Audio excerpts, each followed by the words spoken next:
Welcome to episode 72. This week on the show, Mickey and Minnie's Runaway Railway opening at Disneyland, new meet and greets on both coasts, 2019 Festival of the Arts info, Guardians of the Galaxy coaster news, and the latest in Disney films. We also talk about my first Run Disney experience as well as my lunch with an Imagineer. Stay tuned.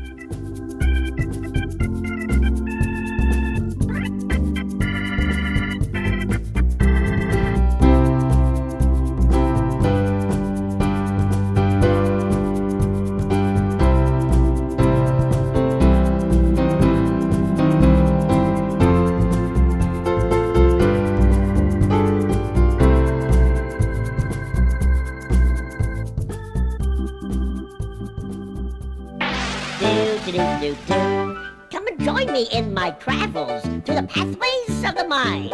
When you use imagination, there's no telling what you'll find. I'm Figment, I'm a dragon. I read and learn and play. Sounding sounds, feeling feelings. What a way to fill a day. I'm a master of illusion, doing things that you can't see. When I smell a pink petunia, it turns into a bee. I open books and jump into them. There's a world of magic there. When you add your own five senses, there is nothing you can't dare. I'm Figment, I'm a dragon. I read and learn and play. Sounding sounds, feeling feelings. What a way to fill a day. I'm Figment, I'm a dragon. Oh golly double G, just use the magic in your mind. I'm Figment, that's me. Broadcasting from the Dreamport. One Little Spark Podcast.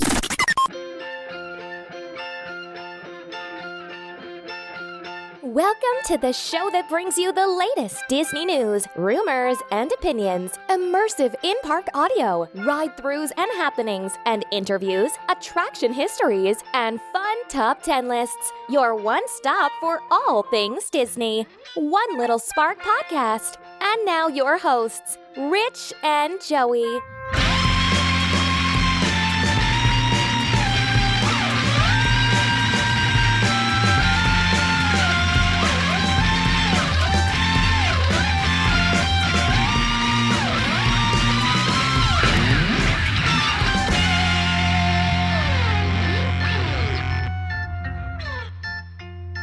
Welcome to the show, everyone. Rich here, and I'm joined, as always, by my co-host, Joey. Hola, Senor Rich. Hola.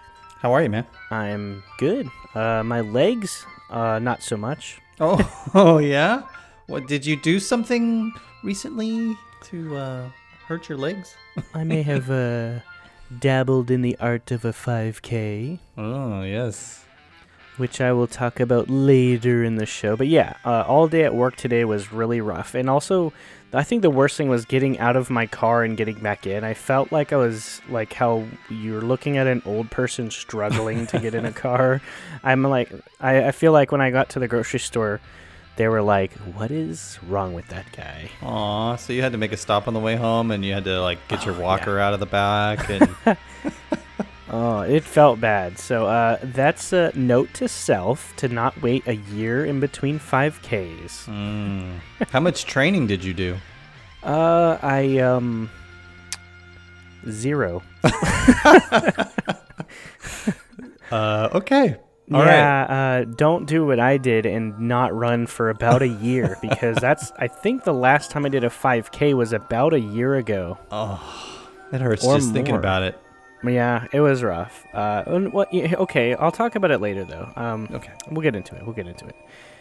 So, Joey, before I ask you about your week, I have some good news. Really? So, Gabe from the Theme Park Duo, he and I text a lot, and we've been talking a lot about the episode that we released last, which was the Halloween episode, and we were talking about how fun it was to do that audio drama, the little play that we did with the Tower of Terror. It was so much fun to work on it, but we chit-chat a lot, and we text and stuff, and he's like, hey, dude, do you know that you have some iTunes reviews? And I'm like, what? What? Well, I haven't checked it. And he's like, no, but they're from overseas. So Do you I'm check like, that "Oh, in a different crap." place or something?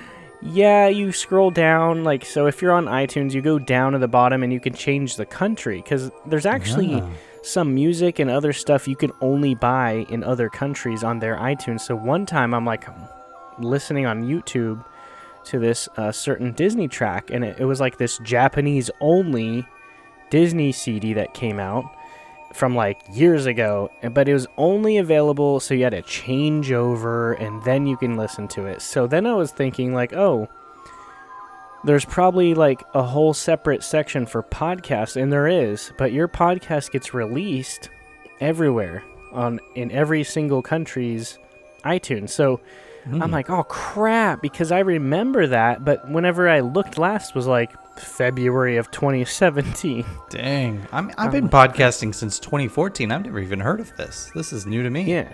Yeah. What if you had like 8,000 reviews from like, from like Germany? Dang, that would be awesome. It's not possible, but it'd be awesome. So before I read these reviews, I just wanted you guys to know that it really means a lot whenever you take a few seconds to show us some love. It really pushes us up the charts and helps us expose the show to other people like you. So, if you don't mind, head over to iTunes and give us a review. Yes, please do. I always love constructive criticism and positive feedback. So if you think that we can improve somewhere, let us know how and where, and then we'll try to do that as best we can. Yeah, you don't have to be a jerk about it. I mean, you can be wonderful and nice, and you can still give us some criticism even if you want to. Yeah. But just be nice about it, because you know what? We're not doing this for anything other than just, we're really doing it for us, but we're just thrilled that you guys are enjoying it too. Yeah. So Gabe is like, hey man, there's some from other countries, from the UK and then another one from Canada. So I'm like, oh man, I wonder how long it's been that they posted that. So I kind of wish that iTunes would just combine them so you wouldn't miss them without having to go through every country, because there's like 100 of them on there. Dang. But whatevs. So I went and looked, and lo and behold, we have some reviews. So the first one is from Disney Dan 92, and he wrote this back in June. So sorry, Dan, for taking so long to realize this, but Joey, here's what Disney Dan 92 wrote in his 5-star written review. Love everything about the podcast, especially the music. It really sets itself apart from other Disney podcasts. So Well, thank you nice. for that. Thank you, Disney Dan. Yeah, it adds about 8.5 hours of editing, but it's all for you. I'm just kidding. The second one was also sent back in June, but June of 2017. Yikes. Wow. Those were good episodes, so this should be good. Yeah, regardless, Joey, that was after your first appearance on the show, and we sure hope that this listener is still listening. So, this is from UK Kevin, and he wrote, "Great listen for Disney fans." That's all he wrote. All right. Well, thank you, Kevin. Thank you from We'll Kevin take it. from a year and a half ago, because I know that we're still bringing the best quality we can out to you each week. So how's your week been, Joey? How has my week been? It's been great. Business is up. I got a new client and been busy. Yeah, I visited with one of my largest clients this week, and it was kind of fun when I was hanging out with them, and they were like, you're doing all this work, but we really want you to spend more time being more creative. So what can we do for you to free up some of the busy stuff? So they're helping out there, and Nice. That's really great. And I got this new client that's wonderful, and they're based out in New York, so I'm looking forward to maybe a trip to New York City here in the next couple of months to go visit them. Wow, so nice. yeah, it's been good business-wise. And as far as Disney, we started the planning process, and I'll talk a little bit either later this episode or in an episode down the road about the process in which I am, getting some help.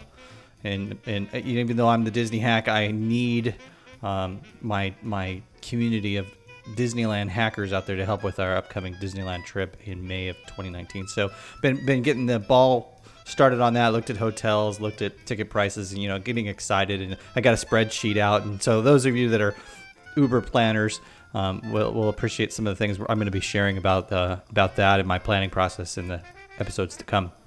Nice. I can't wait to hear about that, because it'll just push me to plan mine. I'll probably need help from you and maybe them because I plan to go sometime early this coming year, but, you know, I already almost have my goal of money saved, which is good.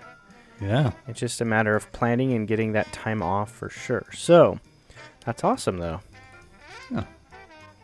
So, I had quite an eventful last week and a half, 2 weeks since we recorded last. First of all, Joey, have you ever been to the parks during one of the times while there was a party, like the Halloween or Christmas party? It's been a very long time, but yes, I have. Okay, so actually, I had a kind of a half day at the Magic Kingdom. Not even a half day. I'd say like 3 hours last week. And it was during one of the party days. And this is like kind of a hack from me for once. But so this was a party day at the Magic Kingdom for Mickey's Not So Scary Halloween Party. And we got there around, I would say, 3 o'clock, maybe. Okay. And had a Fastpass for Seven Dwarfs. And I'm not kidding when I say this, Joey. We walked on Thunder Mountain, Splash Mountain, Pirates, and there's probably another one. Wow. But we got stuck on Pirates for like half an hour. And they wouldn't stop the music either. And it was in the scene with the burning city and all that. So I'm like, oh, God. So you're hearing the same song for half an hour. But anyhow, what I'm getting at is, and this is a trend, if you go to the Magic Kingdom during a party day, it's like a ghost town. There was like no one there. Space Mountain at the most had like 25-30 minute wait. Seven Dwarfs even had like 30-40 minute wait, but you know they overestimate some of these as well.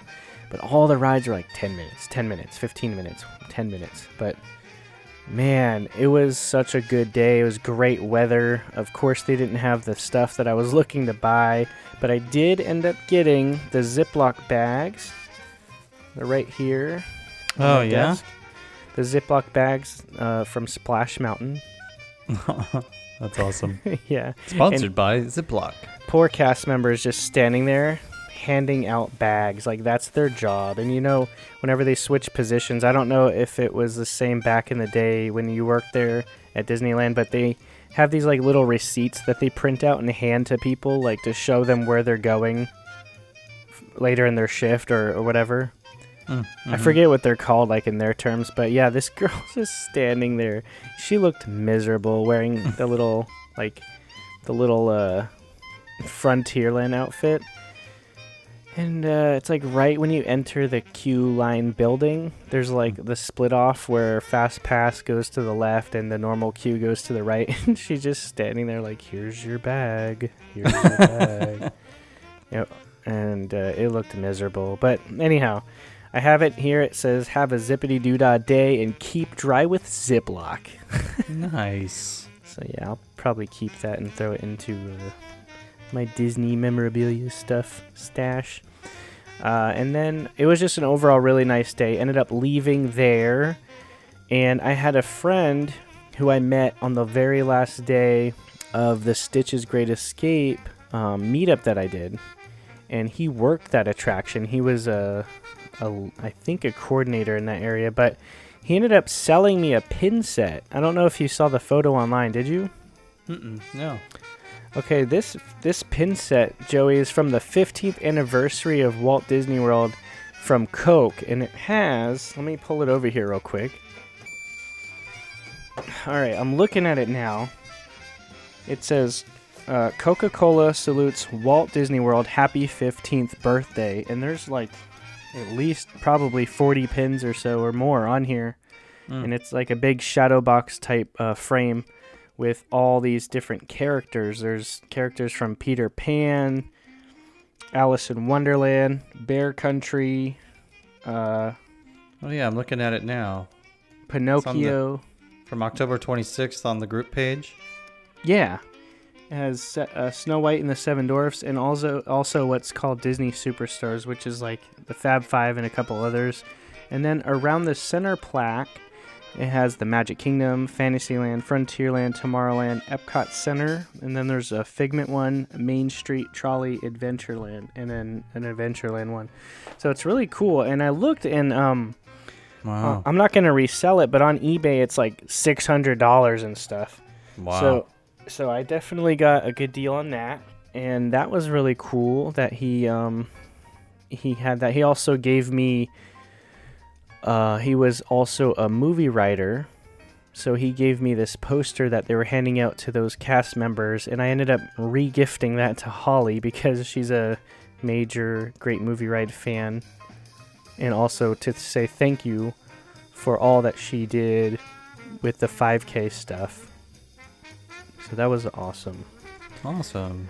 So later in the show, I will be talking about that 5K and also something else I got to do, which was an insane amount of fun. And that is I had lunch with an Imagineer. So we'll talk about all that. Joey, I know you're interested in hearing about that. Yeah, you've been keeping it a big secret from me, and I really want to know what that's like, because that's something, I had two tracks when I was in high school: be a filmmaker or be a Disney Imagineer. I even wrote them when I was in high school and asked them what it took, and they wrote back, and I probably even have that letter somewhere that explains, wow. here's the in the early 90s, late 80s, here's the track that we recommend, go to Cal Arts, go do these things, go get an engineering degree, go get some work experience, and I have that somewhere. I'll see if I can find it. But yeah, I mean, that was something I really wanted to do and have been following Imagineers. I've got books on Disney Imagineering at home on my bookshelf, and I knew about that as a not a tour, but an option, to have lunch with an Imagineer. And I just couldn't fit it into my last trip, and finding out that you went, I just want to know all about it. So I'm excited to hear about it. Yeah. Imagine if he's like, yeah, just become a janitor at Disneyland. Yeah, you know why I did that was because I dropped out of junior college, which was a definite indicator I was never going to be an Imagineer. But I actually did get to hang out with Imagineers while I was working, quite a few of them, which was kind of fun. And I talked to them about what their job experience was like. That was a lot of fun. Nice. Imagine if he's like, I started exactly where you did. You're like, I wouldn't be surprised if there were Imagineers today that started working in the parks at, in custodial and some of the lower, in attractions. Yeah. I wouldn't be surprised if they started out working for $3.75 an hour back in the 80s and 90s, and then eventually. $3.75. Remember our conversation with Dan Cockrell? I mean, he started parking cars at Epcot, and look where he ended up being in his career. So, vice president of the Magic Kingdom, yeah. a little slight step up. A little bit. All right, so we have a lot to get to, but Joey, I know you were also asking off air how Kelly and Christina achieve their feats while in the parks on their escapes. Well, this week, Kelly is back to talk about their latest fun when they were in the parks.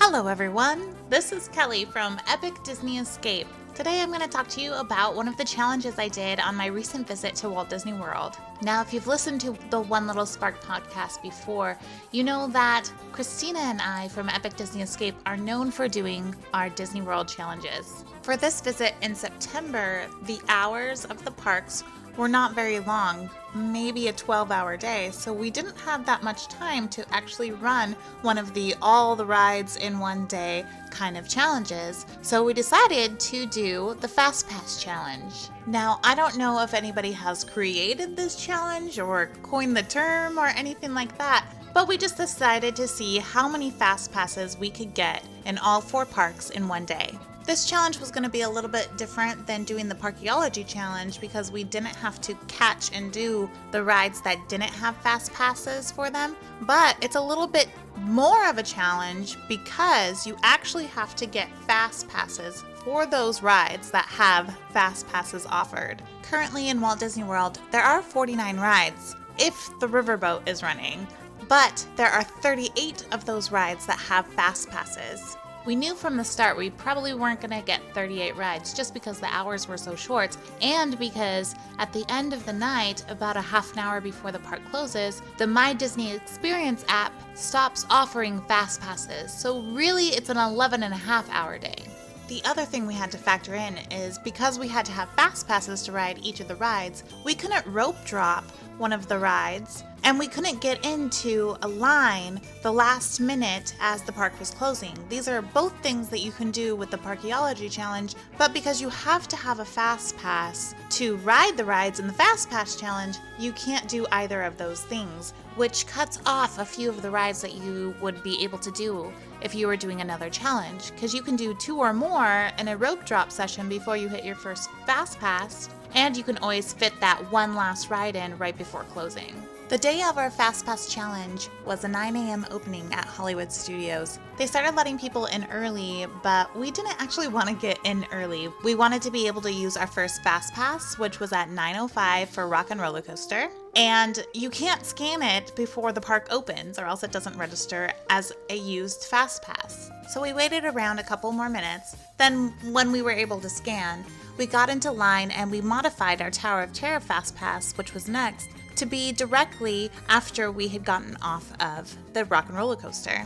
If you don't know, after you scan your first Fastpass, you can actually go in and modify your second Fastpass to be a sooner time rather than waiting a whole hour before you can use it. So that modification was very simple to do, but our next Fastpass was actually for Slinky Dog Dash. Now, since that's a newer ride, it's very hard to get a Fastpass for that ride, so when we were trying to modify it, we couldn't get a sooner time.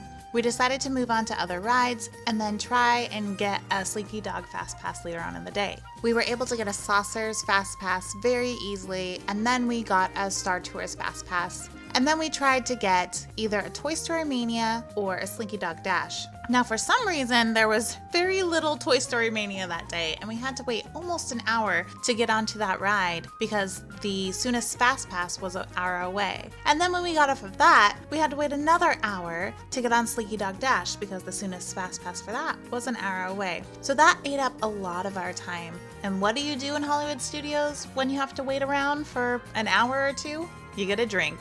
We ended up getting an adult lemonade from Woody's lunchbox, and it was absolutely delicious. We enjoyed every sip of that. Once we got off of Slinky Dog Dash, we were very happy, and we were able to move on to Epcot. Epcot went wonderfully. We had no problems getting any of the fast passes. And when we were done with the last ride, we needed to move on to Animal Kingdom. We were a little worried that we weren't going to be able to get a Flight of Passage, but we did. And then directly after getting the Flight of Passage, we were able to grab a Navi. It was like Disney magic.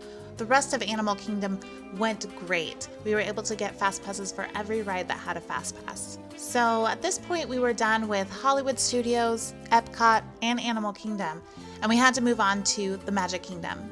We got into Magic Kingdom at about 4 o'clock, and we knew at this point that we weren't going to have enough time to finish every single fast pass. But Christina and I never give up, and we just kept trying and trying. At Magic Kingdom, we ended up doing Space, and Buzz Lightyear, and Dumbo, and Barnstormer, and Mermaid, and Teacups. But after Teacups, it was about 8:30, and we knew that the Fast Passes were going to stop. We grabbed one more Fast Pass, which was Winnie the Pooh, and that was the end of the challenge. At the end of the day, we ended up getting all of the rides that had Fast Pass in Hollywood Studios, Epcot, and Animal Kingdom, plus 7 more Fast Passes in Magic Kingdom. That's a total of 28 Fast Passes in one day. Even though there are 38 Fast Passes that you can get, 28 is definitely not a number that you should be ashamed of. If you want to know more about the challenges that Christina and I try to accomplish, check out Epic Disney Escape on Facebook and Instagram. Thanks for listening.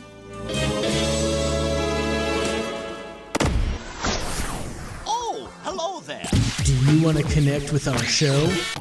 Find us online at onelittlesparkpodcast.com. Hello. And on social media by searching for One Little Spark Podcast. And now, the latest news. Extra, extra!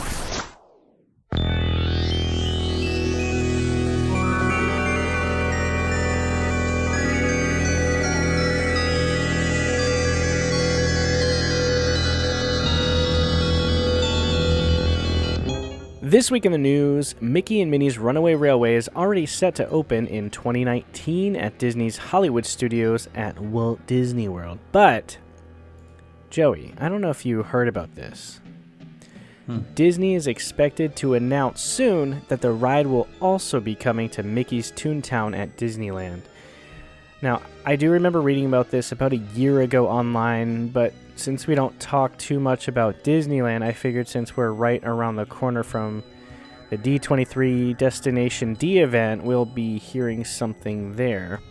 The event already has a scheduled presentation about the new ride featuring Disney Imagineers, and either that presentation or the opening keynote by Parks and Resorts Chairman Bob Chapek will be the venue for the reveal. Now, you might be wondering, like, oh great, Mickey's Toontown, like, what are they going to get rid of? Roger Rabbit's Cartoon Spin and Gadget's Go Coaster aren't going anywhere since the ride is being built behind all that stuff and mostly backstage. Awesome. Yeah, there's a massive parking structure right behind there. And they actually themed the roof of the parking structure because you could see it from Toontown to look like kind of hills off in the distance. Oh, cool. So and it's a pretty large structure, and I can imagine them wanting to get rid of that just because even as big as it is, when you have 25,000 employees working there, there's just no way that parking structure can really accommodate anybody that works there parking there. So yeah, that's going to be awesome.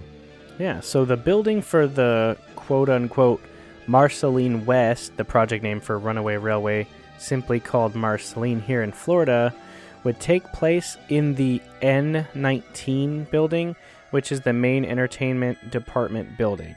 Okay. And you might, I don't know if you remember where that is exactly, but it's also the park's current fireworks launch point. Yeah, okay. I'm looking at an aerial map of it now. Is that where the explosions were going off at on the New Year's Eve? That is exactly where they were, and that was the building I had stepped out of right as they started going off and kind of leaned up against the wall to keep from getting burning embers in my hair.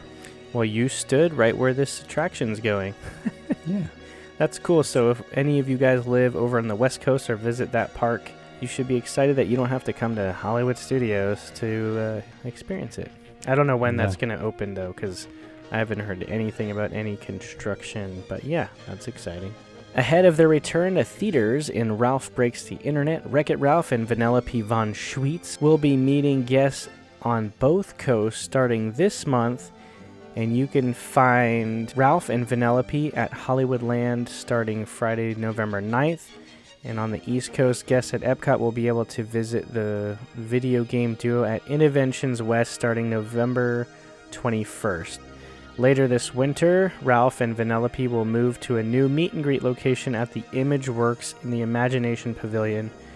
The Imagination Institute will be creating portals into new dimensions, which will include a new window into the internet where the characters will meet guests. That is a kind of a big waste of space once you're done with the Journey into Imagination. Mm-hmm. It's like a bunch of computers so that you could create a Figment, like cartoon little coloring thing, and you try to email it to yourself, and it's like, all right, it's sent, and then it never sends. So it's like or it's just never received. Yeah. Which isn't that ironic that they're going to put the internet, Ralph and Vanellope in there. That's great. Oh, so that's I don't know, whatever. It's just what weird. One place in Walt Disney World represents a wrecked or broken internet? Yeah, they're like, let's put them there. Let's put them somewhere where there's been a lot of damage to an original thing, like the attraction. How would you feel about them? Well, there's talk of doing like a Inside Out ride there and replacing Figment. How do you feel about, taking and doing a whole Ralph themed tour, travel the internet kind of thing there instead? Why not? Because they've already kind of just destroyed Epcot at this point in the future world. Might as well get rid of like the seas and just make it some other garbage, and then the land, instead of the greenhouses, just make like a Zootopia like thing.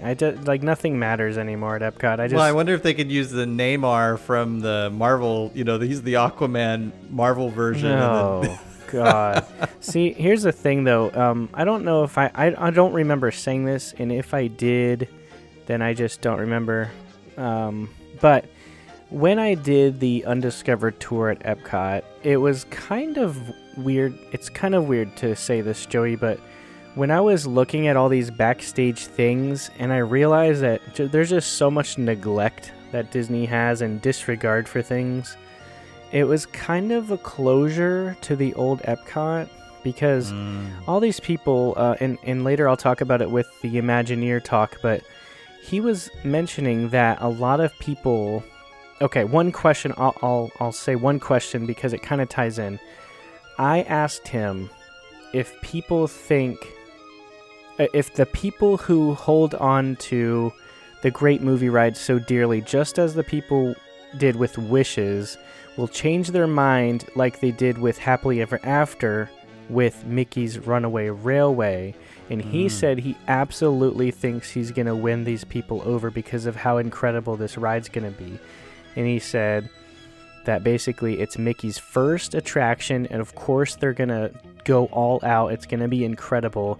And he said a lot of people hold on to these memories that tie into nostalgia, even though back then they weren't really that great. He said, let's be honest, this ride a lot of the time had a 5-minute wait because it just wasn't that popular. And yeah, you tie it into nostalgia because you tie it into the original studios, which isn't the studios anymore.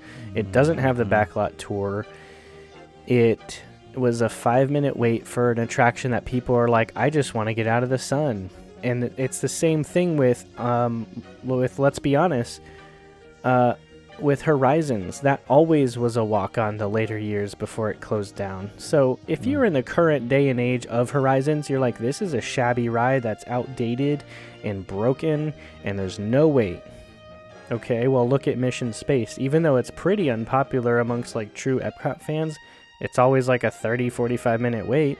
And it might be because of the ride system, but it's still pretty popular as far as like people riding it. So it's just a different mentality, and we'll get into that, but I don't know. I'm excited to hear more about what he had to say about all that stuff. Now, was the closure of the Great Movie Ride the last original attraction? It was, wasn't it? So, I mean, the studios are pretty much... I mean, there's nothing there that's original as far as attractions go. Because even Indiana Jones opened later, and so did those stage shows, and that's it. Everything else is post the opening. And even then, we're starting to see like seasonal closures or less hours, of the Muppets, and that seasonal closure of the Star Wars thing, which is only new anyway. But eventually, we're going to see probably the launch bay go away. We're probably going to see the stage show and the Little Mermaid go away. Fantasmic's got to have an eventual replacement. It's just so dated. It's 25 years old.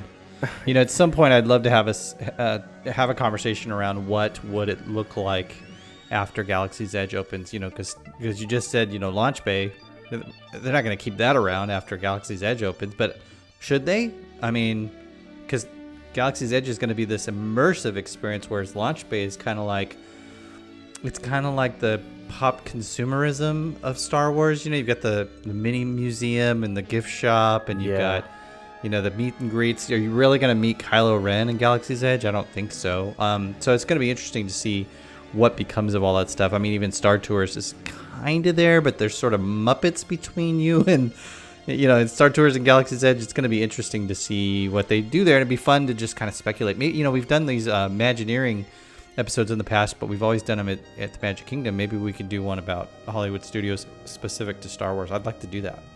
We could do that, and we can also talk about the current state of the parks and what we see happening in the next 10 years. Next episode. Oh, okay.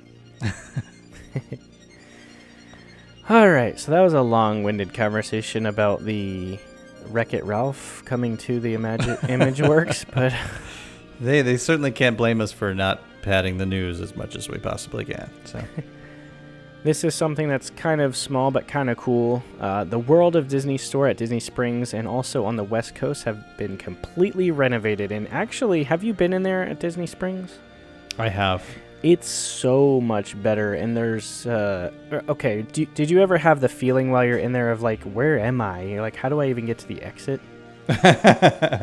Well, okay, so I don't know if you know this about me, but I hate shopping at Disney. I hate shopping pretty much anywhere, but I have like anxiety about shopping at Disney. Yeah. And we were at Disney Springs. I think it was the 4th day of our 7-day trip there, and we were at Disney Springs, and I thought, okay, I'm going to get something. And we had gone from store to store to store. We hadn't been to the World of Disney store yet, and we were somewhere around Coca-Cola, which is sort of like the halfway point. Yeah. And I just turned to my family, and I said, y'all need to find a place to go while I go down here to the Disney store and just shop until I find what I want, and I'm done, and I don't want to do any more shopping.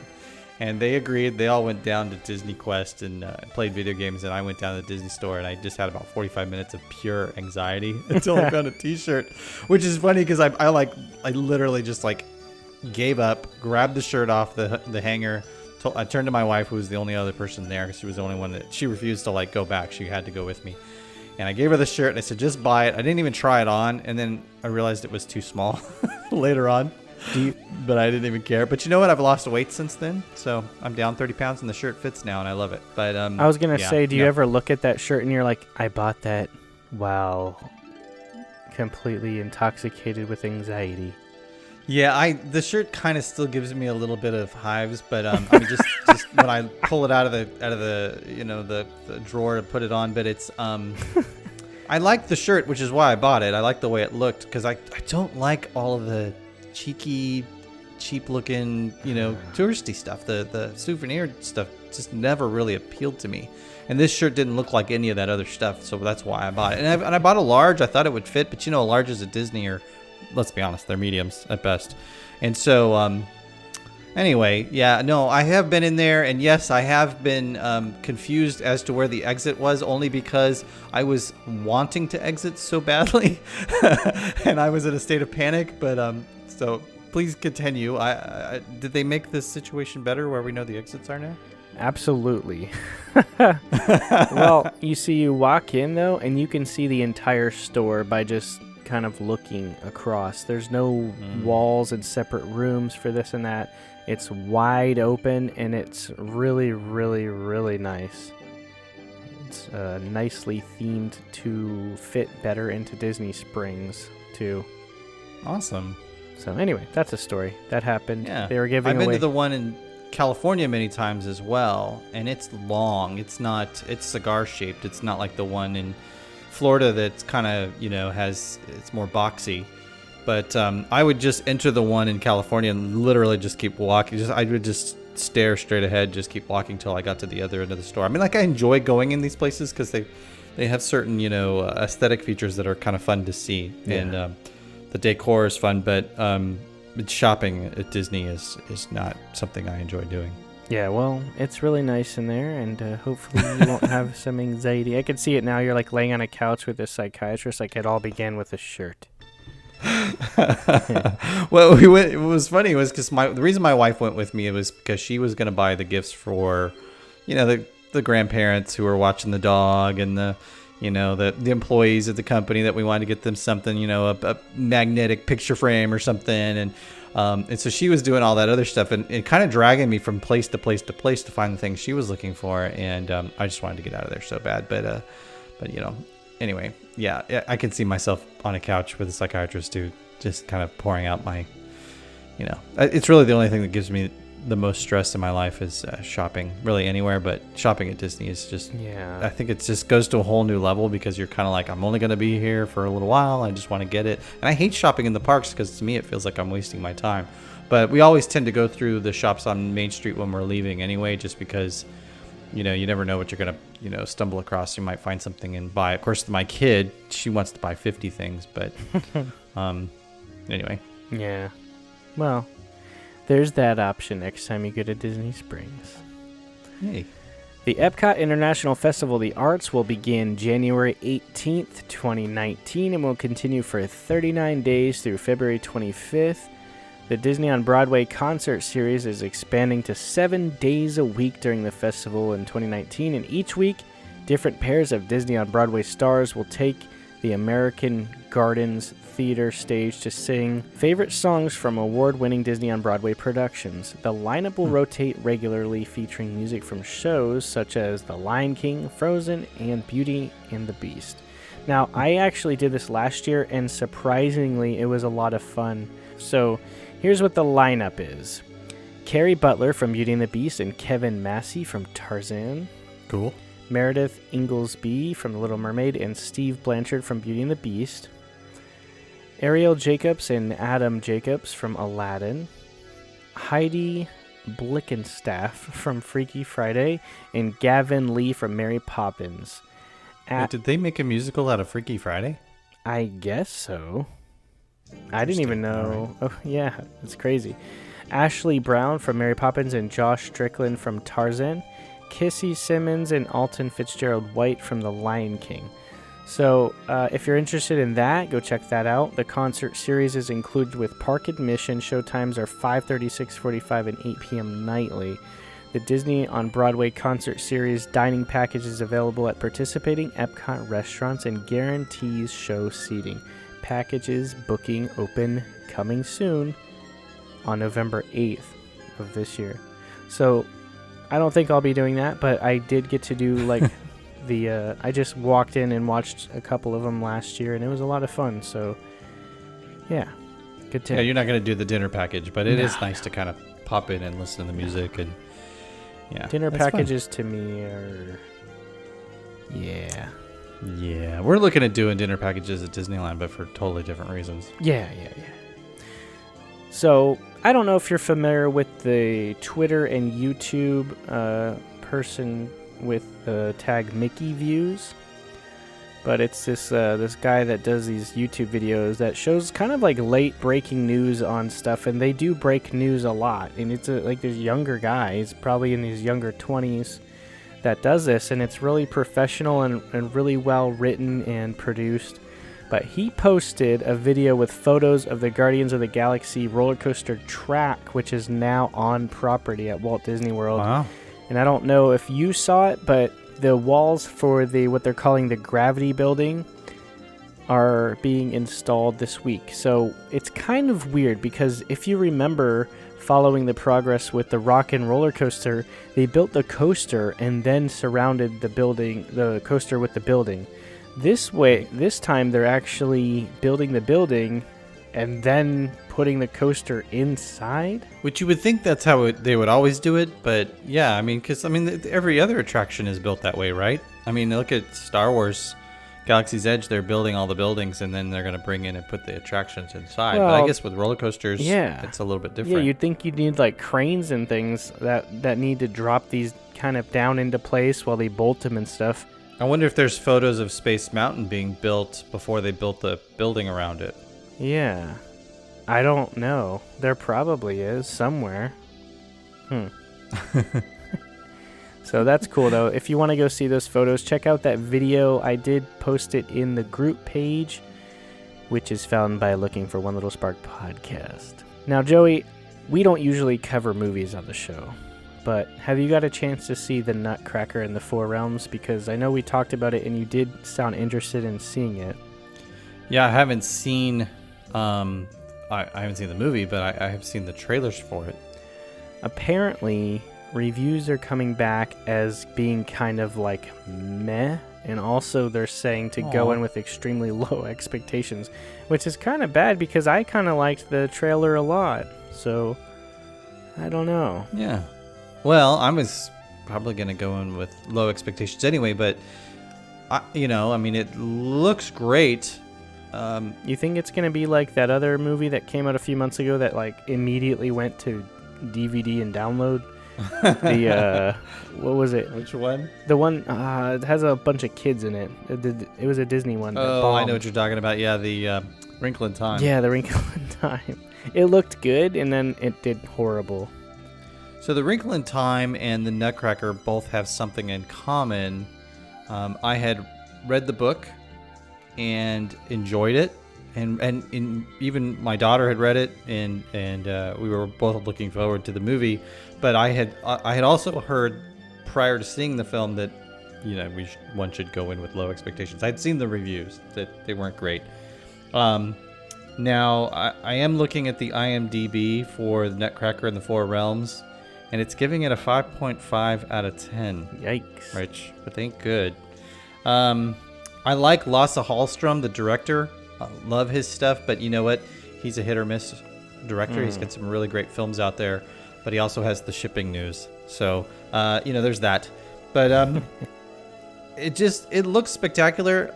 Knowing that, I'll still go see it in the theater, but I'll probably go in with lesser expectations. I will tell you, I went and saw The Meg recently, which is the movie about the megalodon shark, and went in with very low expectations. Yeah. And I even like the director of that film, John Turteltaub. He did the National Treasure films with Nick Cage, and really enjoyed those. But yeah, I mean, I enjoyed The Meg, but mostly because I had like ground floor expectations for the thing, and it marginally, beat that. It was just slightly better than ground floor quality stuff, but it was entertaining. But when it comes to the Four Realms and the Nutcracker and all that jazz, I hope it's good. I hope it's better. I hope I go in with low expectations and I come out and entertained after 2 hours. But I guess we'll see. I will. Did the Meg earn your $1? Yeah, I went and saw the Dollar Theater. So it was. I mean, it was kind of like a Redbox experience, only it came with the theater and and the sticky floor and the whole thing. But it was worth what I paid for it and the time that I took to go see it, and it was nice to be able to go out on a Friday night and actually go to the movies. But you're like, the movie was worth $1. Actually, I think it was. So the theater is $1 at matinees. It was like $3, so we spent like $10 for the three of us because we took our Chinese daughter with us to go see it. But it was. It was entertaining, but yeah, it was your typical. I mean, it was really funny because at the end of the movie, she was talking about how great it was, and because she's 13, how many movies has she seen? And I was like, I got Jaws at home. We should totally go home and watch that. And she was like, no, I don't want to see that. You're like, want to watch a real shark movie? I know. Like, let's go see the one that set this standard. But there's a beach in like Indonesia that's in the movie toward the end, and there's like tens of thousands of people in the water, and the big megalodon shark goes swimming amongst all the people, and she looks at us and goes, I've been to that beach. And we're like, you want to go back? She goes, never again. So we had a lot of fun. But anyway, I just want to wrap up my thought on the Nutcracker, and that is that even though the Nutcracker is known for being a Christmas time musical or play, or ballet, I guess is what it is. It's a ballet. There's actually a book to it as well, and I have also read that, and my daughter has also read that, and we're huge fans of the book. And so and I just know this isn't even close to being related to the book. There are certain maybe elements they pulled from it, but it's not at all the book. But we're such big fans of it, and if you've never read it or never listened to it on Audible or gotten it, we got it from the library one time and put it on in the car just to kind of revisit it once at Christmas time, and then took it back to the library. Got it on CD, but it's a great story. It's very entertaining. I could see why Disney would want to, turn it into a film, but I hope it's entertaining for 90 minutes. I really don't expect it to break records and win Oscars or anything like that. Well, you know what film I do see breaking records and possibly winning a bunch of awards and getting a high box office? Is it gonna wreck the records? No, Toy Story 4. Oh, it's not that. Oh yeah, Toy Story 4, absolutely. In an interview, Tom Hanks said he got emotional recording the ending of the film, to the point that he could not even look at the crew he was recording with. He says, I didn't want to see them, and I wanted to pretend they couldn't see me. When I realized what they were going for, I realized, oh, this is a moment in history, Hanks said on the show. He also goes on to say that Toy Story 4 is going to have an impactful ending, noting that the story of Woody Buzz and the gang has emotionally resonated with the fans since the original film's release. Hanks, who has voiced Woody in every installment of Toy Story, is not the first star to speak about the emotional end to the upcoming film. In September, Tim Allen, who voices Buzz Lightyear, said that he couldn't get through the last scene. And he says, "I've got to resist getting emotional. I don't want to give it away, but this is an incredibly great story. And it's so emotional. It's so funny. It's so big. The idea they've come up with, I'm startled. I couldn't even get through the last scene. I would love to be a Washington leaker. I just can't do it. I can't give any more away." It's probably like they all die. Because I mean, really, or they like get like melted or something. I don't understand. They get melted. Yeah. Remember the scene from The Dump? We're going back there. Or there's like a machine that takes their souls out. It's like a horror film.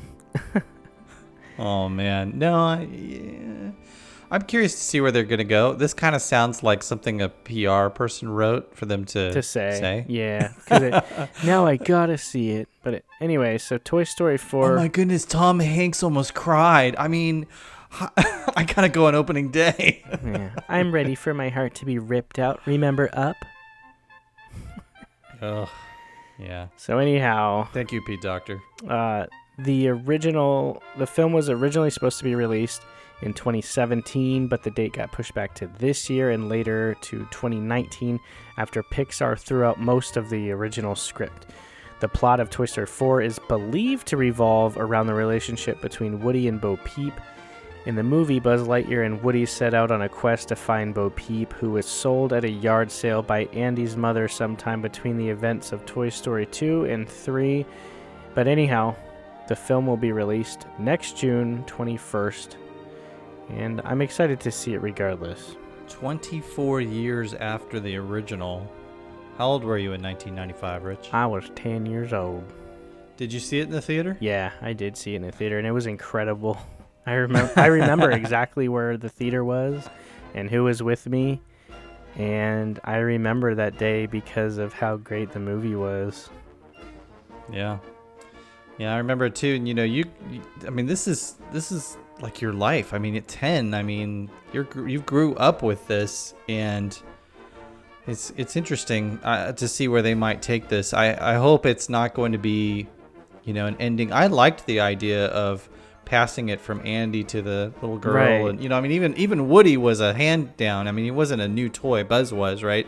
But kind of, I think they can just keep continuing this forever. I mean, they're cartoon characters. They're going to anyway, right? They're going to live on in some. I mean, Mickey Mouse is 90 years old. He's still making cartoons, right? Yeah. So I mean, they're going to continue these characters on, and they'll continue to evolve and change, and things will happen. But it'll be fun. It'd be interesting to see a Toy Story movie without John Lasseter really being, the showrunner for the whole thing. I'm curious to see how that's going to play out. That reminds me of the tour when they're like, and here's a film that shows Walt talking about Mickey and also Pixar talking about the films. And I'm like, Pixar? You mean John Lasseter? Oh, yeah. Yeah, they changed that, huh? She's like, here's the Pixar talking about. Here's the Pixar. So I'm excited to see it. And yeah, I see what you mean. But I think they're in good hands. I think they're good. They're fine. Disney's doing pretty good with the films lately. They're getting like $1 billion every time they release something. Yeah, well, they've, consecutively year after year, they're, inching up $6 billion, $7 billion.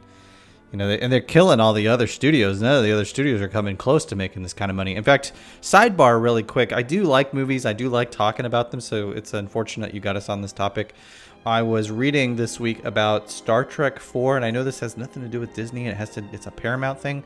But, they were going to make a Star Trek 4 film because of the Abrams verse, or they call it the Kelvin verse, or whatever it is, the new ones with Zachary Quinto and Christopher Pine. And they had Chris, what's his name that plays Thor, Helmsworth, coming back to play the part of George Kirk. Anyway, both Chris Hemsworth and Chris Pine have left the film because the J.J. Abrams Star Trek that came out in 2009 made so much money that Paramount was like, oh, great, we're making money again. The subsequent 2 sequels actually made I think less than half of the original 2009 film. The third one made even less than the second one. And so investors are really timid to share their money with Paramount to make these future Star Trek films. But they got excited when they had, Chris Hemsworth sign on to reprise the role. And since he left, Paramount is so desperate to make a buck making a movie. They're actually considering, from what I've read, making another Star Trek film without Chris Pine as Captain Kirk. Wow. Like, not even having Kirk in the Star Trek film. So I don't know if it's going to happen. I doubt it's going to happen. But I just think it's interesting that Disney's just going out there and just cranking out high dollar earning film after high dollar earning film. And then these other studios are just struggling to get audiences to come out to the theater. It's interesting. Right. Well, how about this one, Joey? I tagged you online, but Lucasfilm boss Kathleen Kennedy told Critics' Choice Association journalist Eric Weber at a Black Panther Awards reception that the Boba Fett movie was dead, and that the priority, I did see that. The priority is now just the series. Yeah, I saw that, and I'm like, I instantly thought about you. And what do you think right when you saw that? Well, I'm sad that they're going to, I think James Mangold would make an amazing Boba Fett film, especially if they took the leash off and let him do what he did with Logan, right? I'd love to see that kind of movie. It's okay. It's like, one of the things Paramount suggested was giving Quentin Tarantino the key to Star Trek and letting him make a Star Trek film, which we all know would be incredibly vulgar and very violent. I think having a very violent and Wild Westy Star Wars film would be great, and James Mangold would be the perfect guy to make that. I think it'd be cool to see these different creators allowed to create something. That's the whole thing of Star Wars, right? Like George Lucas set out to create he created an entire genre of filmmaking. And yeah, we call it a space opera and a space western and throw all these fancy terms out. It's because nobody knew what it was when it came out. There wasn't a category for it, and it has completely redesigned that. The problem is they want to control every aspect of it, and they're taking these incredibly talented people. And Rian Johnson is an incredibly gifted filmmaker, and he created a great movie but he wasn't really allowed to create the movie he probably should have created. And the same's true with all the other directors that have been the guys that created Solo, right? Originally, that set out to put that together before they were let go. Probably would have made a better movie. Now, I love Ron Howard, but they probably would have made a better movie. And so now that they've been burned again and again and again because they keep putting these guys in a box, their go-to move is, let's go back to focusing on the streaming service. I love that they got Jon Favreau in to work on The Mandalorian. Take the reins off the guy and let him. Jon Favreau is the guy that created Zathura. He's the guy that created Buddy the Elf, right? And the movie Elf. He's Iron Man, right? Was the whole Marvel MCU wouldn't exist if Jon Favreau didn't create an amazing first Iron Man movie. If they really want to create something spectacular, we need to get the Frank Darabont's, we need to get the James Mangolds, that we need to get these really talented directors and give them the freedom to be creative. Let's make a James Bond Star Wars film. Let's make a Clint Eastwood Star Wars film, right? Let's really have some fun with this. Let's go places where we have always wanted to go in our lives. Like, as long as I've lived, there's been a Star Wars, universe, and I have dreamt of, Secret Agent Star Wars film, right? We kind of got that with, Attack of the Clones, but we got kind of a turd version of it. Sorry, George Lucas. But, imagine if they had given that to somebody that was incredibly gifted at making that kind of story and was a true talented artist in doing that, and somebody like James Mangold who makes something gritty and real and something violent and something that really kind of makes you scared. I don't want to see a Star Wars horror film. Rich, that I'm not the biggest fan of horror genre, but I'm glad Halloween's over, frankly, because I'm tired of seeing skeletons in my neighbors' yards. But I wouldn't mind seeing something that kind of made me cover my eyes while watching a Star Wars film, right? Because I watch Star Wars films.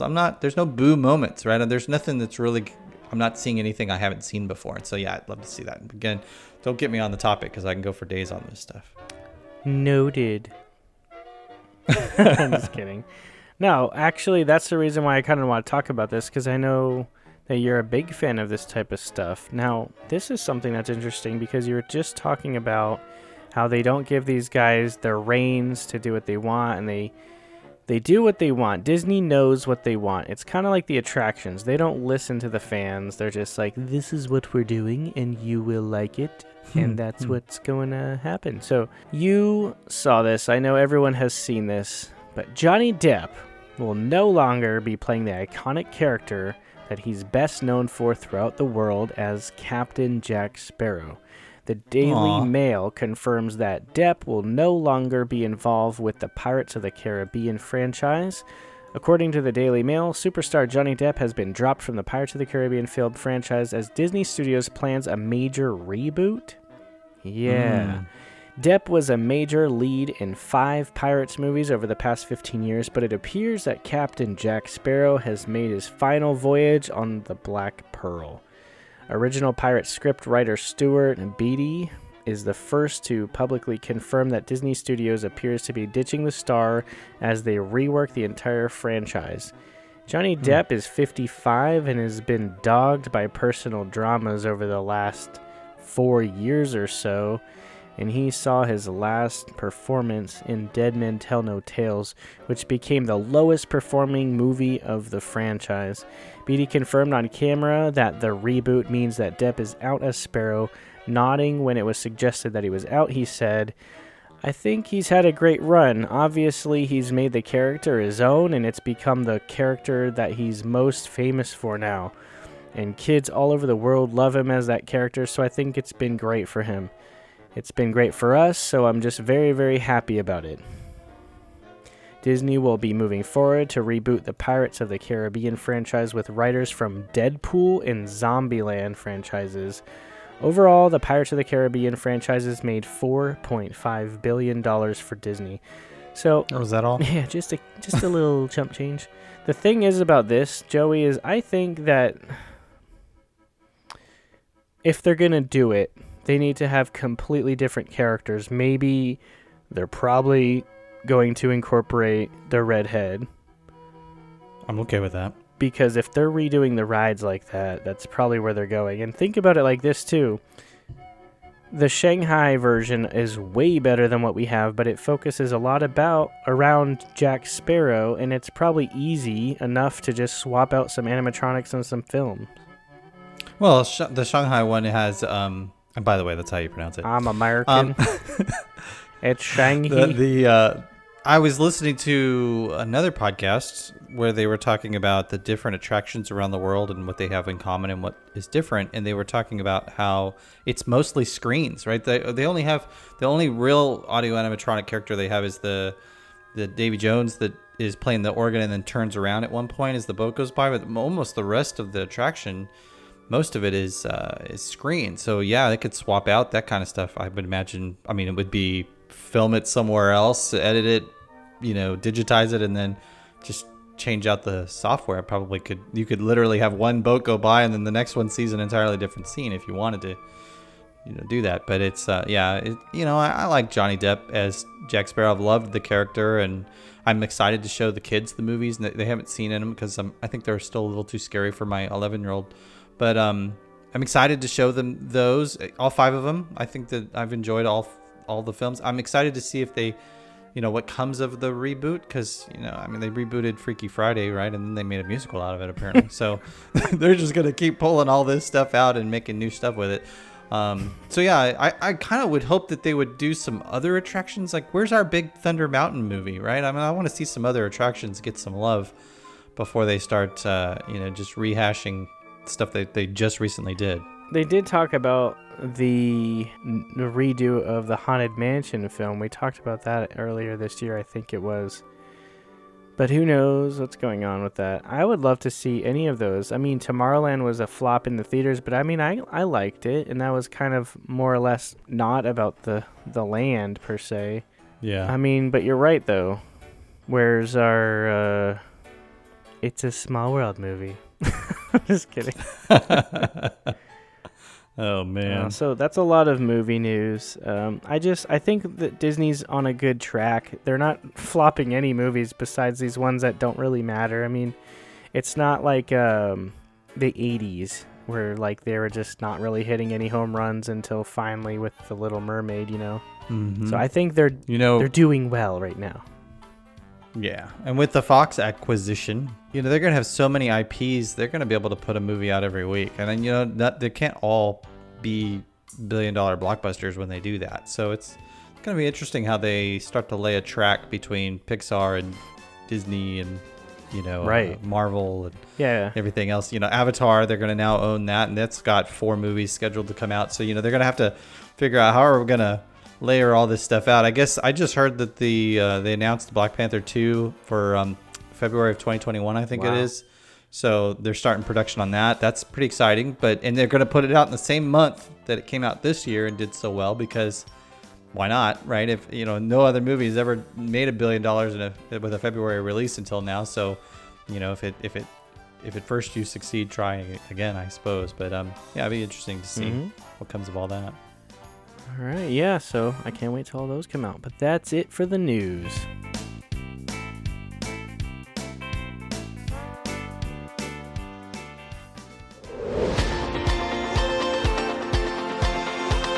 Run Disney!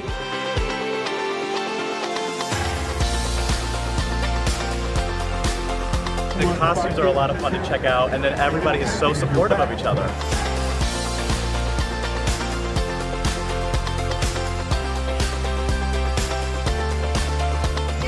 Seeing our kids and being able to show them that you can have a healthy life and fun too. This week on the show, Joey, back on episode 54, we had Holly and Peter on the show, great friends of the show, and we started talking about the Run Disney events, and I have a sound clip from that episode that I want you and the listeners to hear, and here it is. I can't recommend Run Disney enough, and I know it's expensive, and I say at least do a 5K once, and I don't know, and there's a lot of varieties. Like, obviously we're into the Star Wars one, so if that's your bag, do that. The Princess Run, not my thing, but I know for a lot of people they like that. The marathon weekend tends to just be really energetic because that's the only time that they do the full marathon, and there's people that do the Dopey Challenge, which is the 5, the 10, the half, and the full marathon. And the marathon is a Boston qualifier, which is why a lot of people are like really intense about that, because that's where they can qualify for like the big race. Wow. Well, man, I really do want to do the Wine and Dine, was it? Yeah, that was my other goal one last year that I just didn't get to. So yeah, I want to do that one, and like I said, I want you to do the 5K with me because you're gonna love it. I think I will. I think I'll commit to it right whenever they open the registration. Are we gonna get an open declaration on air right now that you are gonna do this? I'm calling you out. You know what? I will do it. I will. Yeah. So, and I almost never promise something unless I follow through. I will do it. I'll make sure I do. I say once you put that $80 down, you'll follow through.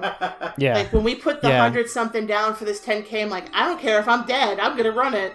So as you just heard now, I was challenged, and what did I do this past weekend, Joey?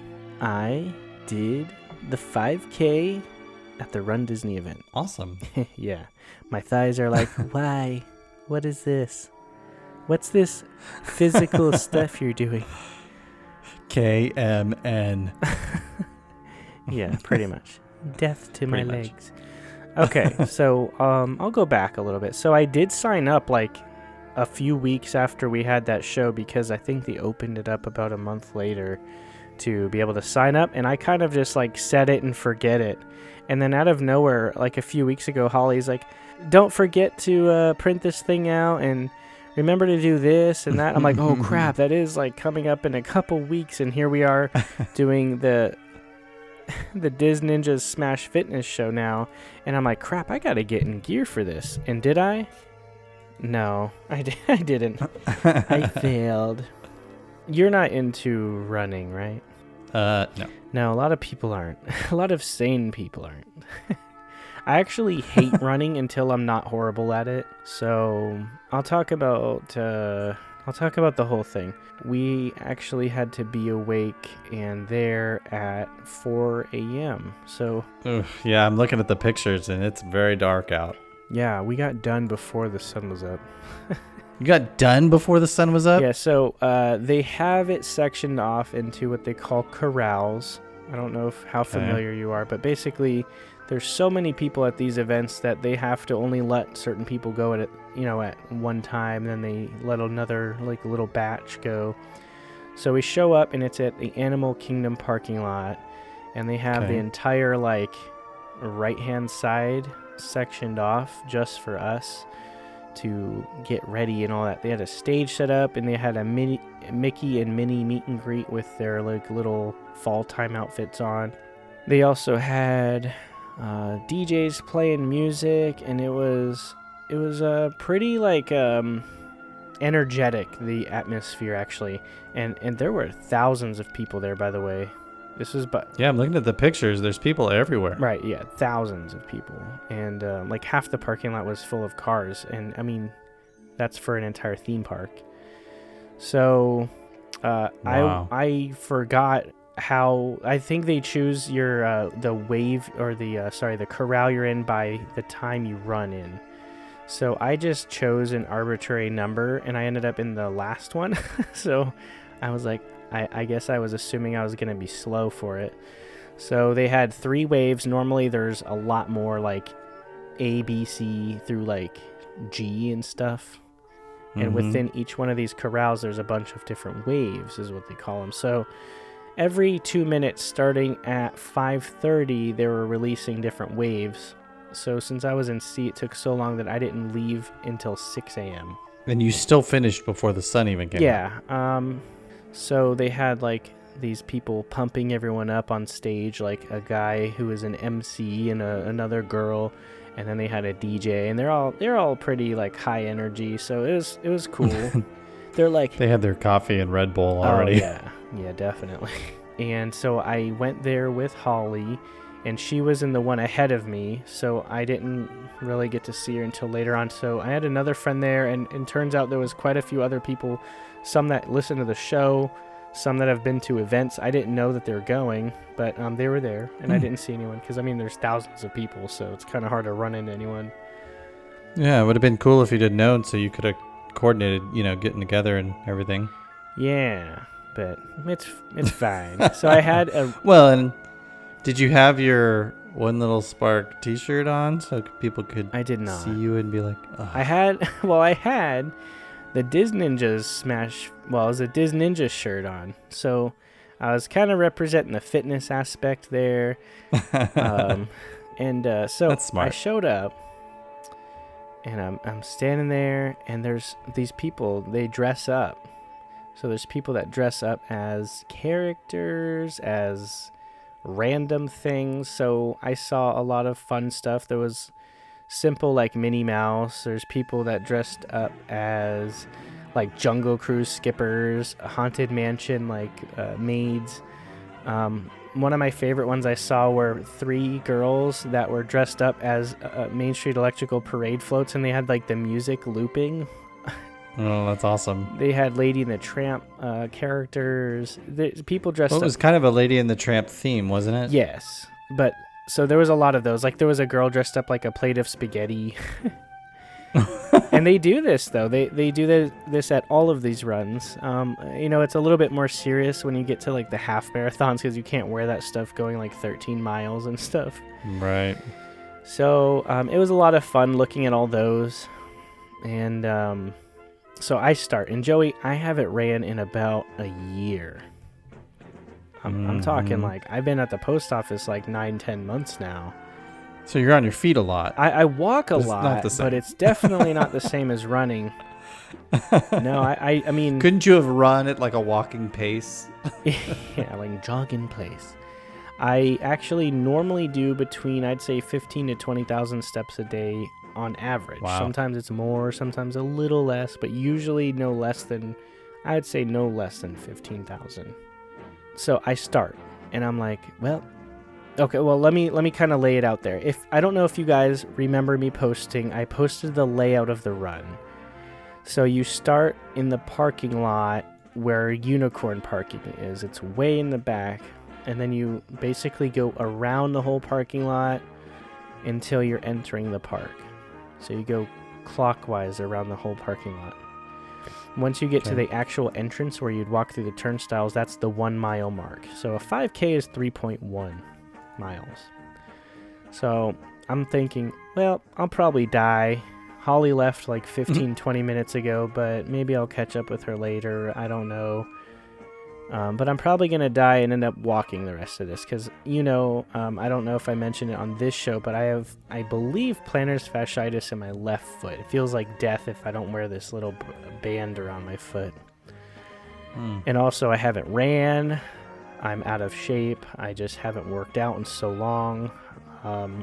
So I'm like, well, it'll at least be fun, the atmosphere. So I'm like, I'm going to just at least try to run as much as I can and then walk when I need to. I ended up running like 2 straight miles without even stopping. I'm running and I'm like, that's incredible. I don't feel like stopping yet. And then I started like breathing heavier, and then I realized that normally whenever I'm breathing heavy, I have a breathing technique that's a little bit easier to breathe at a certain pattern so you get enough oxygen. So I'm going, and then I get to this point where they bottleneck you to get into the entrance of the park itself. And so I walked a little there, and then I kept going like another whole mile. So we went down. They had the projections going on the Tree of Life, that little animation that they do now. And you take a left, and we went into Pandora. They had characters here. They had... I forget. Do people actually stop? Oh, yeah. Actually, there was a character at the entrance, Miko. And then, they stopped. There's like long, like 10, 20-minute lines too. But this one wasn't a like timed thing, so it was okay if you stopped. And then, so you go. There was one near in Pandora. I think this was Russell and Doug. I just don't remember. Because I skipped all of them. They're all kind of the same that's always there. They had Rafiki. I'll just go through the characters I remember. They had Pluto, Rafiki, Russell and Doug, Miko. There was probably a couple more, but they were all the... Oh, there was a Dinosaur Donald. It was like all the characters that are always there. So I'm like, it's not worth it to me. So you go through Pandora, up around the back through the Lion King show, and then that actually went straight backstage. We went backstage all the way around to Everest, and it came out before Everest where Cali River Rapids is, around Everest, and then around past Dinoland, and then it took a left to get backstage where Dinosaur is. This is kind of cool because by this time, I'm like, I get to see backstage, but there's like really nothing. It's just like pallets of just random things. The only cool thing I got to see, which I'm not going to post online, which is where I took a photo of it, but it's the place where they house the Rivers of Light floats. Oh, that's cool. And they also had like a little fenced-in area where there was like used, damaged like dinosaur skins just like in this fenced-in area. I'm like, that's creepy and weird. From like the attraction? Yeah, like they were ripped off the animatronics and just kind of thrown in this area. And okay, so let me go back a little bit. Before I got to mile 2, which was by Everest, a little bit before that, right after Lion King, I caught up with Holly. Oh, really? So I caught up with her. She was dressed as the bunny from Wreck-It Ralph 2. There's a bunny in a trail. I saw the picture online. Yeah, that's funny. And I wasn't dressed up as anything. I just wore a t-shirt and shorts. But yeah, repping the Disney's. I get it. So once I caught up with her, we kind of walked the rest of the way, and it was funny because you could see these PhotoPass people, and they have this little like pop-up green tent, like it almost looked like the green screen green. And you see them, and she's like, run, act like you're, running. And so, like, all the pictures, I don't know if you looked at them, but I'm, like, smiling and, like, posing for the run. And it was funny because we'd run past them and then walk again. But I think if I really wanted to try, I could have ran most of it because I had a good pace going. And I felt really good despite, like, the pain and... Well, when I first started, I had pain in my knees, and I'm like, great, this is going to suck. But then that wore off, like, after, like, 2 minutes. And then my feet didn't even hurt at all, surprisingly, until later. But anyhow, during the run, though, I didn't feel anything. And then we get to the end, and it was awesome. There's, like, thousands of people, like, cheering on the sides of the rails. And they have all these lights, like, facing you, and, like, 100 PhotoPass people taking pictures at the end. It, like, almost made you feel like... the paparazzi were like taking photos of you. And then after that, we went to get some, they have like these little snack boxes with a bunch of quick carb stuff like chips and pretzels and nachos. That's what your $60 is paying for. It was like 80 something. And they give you like 30 cents worth of snacks. Oh, and that's the cheap one. The other ones are like hundreds of dollars. Really? And then I went to go see Minnie Mouse, and I got a photo with her, which I don't think it's posted yet on my Disney app. I don't see that. App sucks. But anyhow, it was cool, and I had a lot of fun. It was perfect weather, and I would 100% do it again. And I think I'm gonna try to sign up for the Star Wars one. Yeah, that'd be awesome. After that, I went and Holly and I went to IHOP and had an omelet because we were starving. And that was pretty much it for the 5K.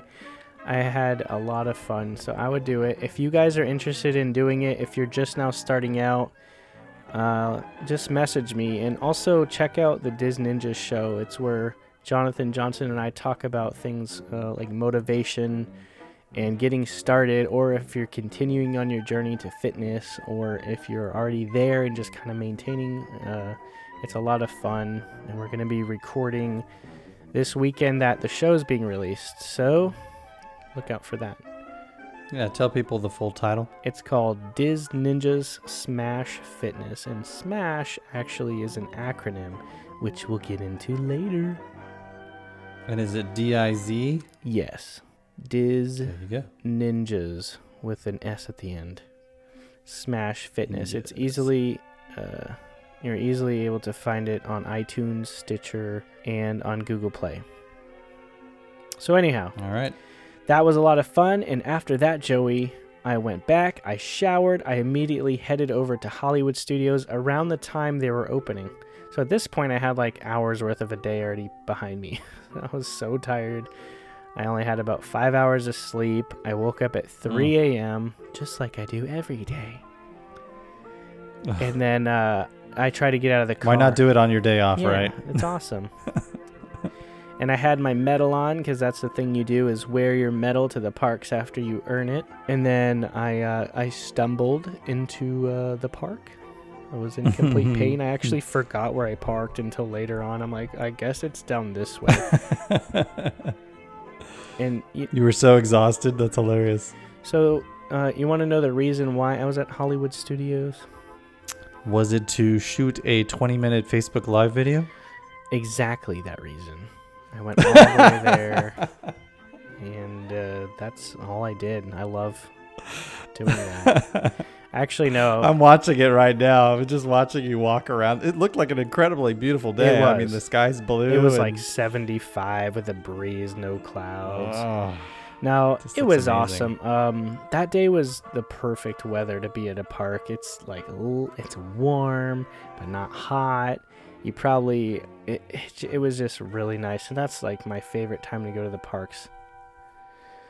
So I'm walking in, and the reason why I'm there is because back in, I think we did that event in February. It might have been late February when we did the scavenger hunt event at the Magic Kingdom.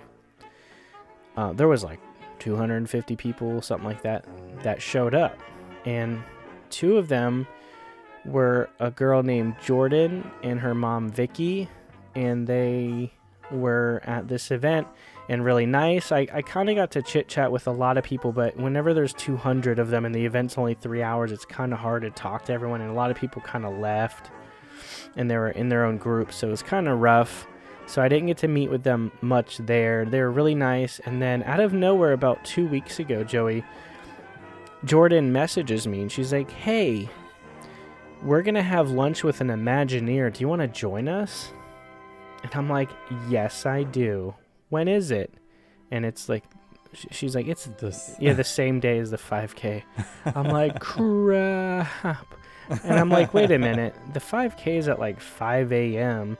and lunch is hours later. There's no way I can't make this. And you're already there. You don't have to it's not like make the trip over. Exactly. Yeah. So I was like, absolutely, sign me up. What do I got to do? And she's like, you just show up. So turns out that's exactly what I did. I went to the park. They weren't there yet, so that's when I did that video. I was waiting for them, and I was just kind of chit-chatting with people on the video that decided to watch it. It's kind of poor quality. I didn't have my stabilizer. I didn't really expect to do it, but I was like, I'm bored. Let me just kill like 20 minutes. And I think that's how long the video is.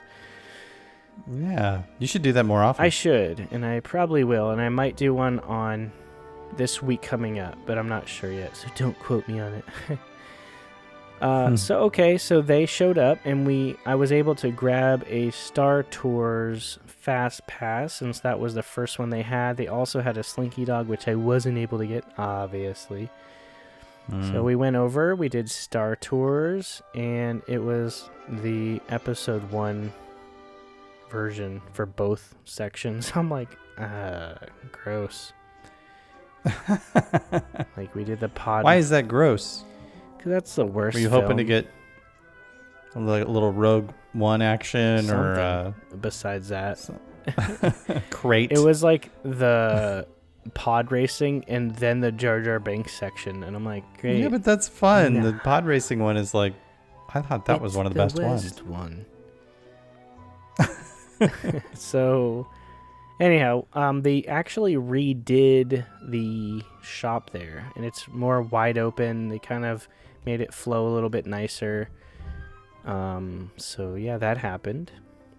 And then after that, we went to Toy Story Land, and they had their Slinky Dog Fast Pass. I ended up getting an alcoholic drink because reasons. Well, it's 9 a.m, so that makes perfect sense. It didn't matter. I was like, it's fine. It's 5 o'clock somewhere. It was actually. It was like probably 9:30 or 10 by then, and I didn't care because that was like after lunchtime for me, and I was starving, and I knew we had lunch about an hour later. So we went to go through One Man's Dream, or it's called Walt Disney Presents, and they showed the Wreck-It Ralph preview, which, man, that movie looks so good, Joey. I can't wait to see it. The preview made me really, really want to see it. So anyway, if you don't want any spoilers, I'm not going to give any, don't worry, but it does look really good. And after that, we kind of walked around. That's coming out Thanksgiving weekend? I believe so, yeah. Yeah, I'm really looking forward to that. Low expectations. No, you could probably have high expectations. It'll probably deliver, I think. All right, we'll see. After that, we killed time in the launch bay because it was there, and it's Hollywood Studios, and that's like a fourth of the things to do. And it's not far from the Brown Derby where you were going. Right. So we walked out of there, and then we went literally straight to the Brown Derby. Now, this is the first time I've ever been there. Have you eaten there? I have not. I've actually been to the real Brown Derby Wow. in LA, but I've never been to the one at Hollywood Studios. Well, the real one has now closed, so this is the only one remaining. And actually, I don't know, you probably have heard this fact, but the Cobb salad was actually invented at the original one. I did know that, and I'm a big fan of the Cobb salad. Yeah, and theirs is really good. So we get there, and they actually seat us in this back kind of room called the Bamboo Room. It's specifically for events and meetups and things like that are not just like you're going there to dine. So we go in there and we meet Imagineer Michael Herman. He's a construction manager, And I'll tell you everything that I remember that he worked on. So he introduced himself. I actually sat directly across from him, so it was... So you could stare at him really creepily across the table? Yeah, I'm like... Were you not allowed to take pictures? Or record the audio? That's the thing, is like they didn't say we couldn't, and I really wish I did, because I can't possibly remember everything he said. It was like a 2.5 hour thing. And wow. Joey... I'll say this right off the bat. If you're wondering whether to do this or not, anyone out there is like, I want to do that, 100% do this. If you are any sort of fan of not just like the, oh my god, I like churros and Starbucks and Main Street. If you're not one of those fans, but you're an actual Disney theme park fan, you got to do this. It's probably the best experience I've done in a long time that isn't a normal Disney experience, because just I can listen to these Imagineers talk all day long. Have you ever heard any interviews with Joe Rohde or any of those guys? Oh yeah, many times. Just their thought processes alone, it just blows my mind how intelligent these guys are, and their thought process is much deeper than what we see as fans with these attractions and things. So anyway, he introduced himself to us, and what he did was he's been working there for, I think he said 7 years, or it might have been 9, but either way, it's not been too long. He started out as an intern, and before he worked there, he went to college, didn't really kind of know what he wanted to do. He never ever had the dream to work at Disney. He didn't really care about Disney, didn't know much Disney. He's like, oh, just do Disney, whatever. And then he went to like some event and then met someone who met someone or met up with someone with him or whatever. Like, why don't you look into this? And then he got it. So it's like insane. He's just like stumbled upon being an Imagineer. So some projects he's worked on was actually creating the infrastructure for the Magic Band. Really? Also, he then worked with the interactive queues. So he actually worked in, he said Little Mermaid, but I don't remember much interactive stuff in the queue there. He also worked in the Dumbo queue and the Haunted Mansion thing. He like pretty much was a big part of that. He was telling us a story about if you've ever been through the new queue at the Magic Kingdom, there's by the back, kind of when you're kind of getting close to getting onto the ride, there's a part where there's stairs going up with human footprints as well as dog footprints. Do you remember those? Well, that was like an addition just to give it extra theming, because those are the only 2 living characters in the Haunted Mansion. And the guy, he was telling us a story about how the guy who was physically creating those got to the point where he's like, okay, I got the human steps all good to go.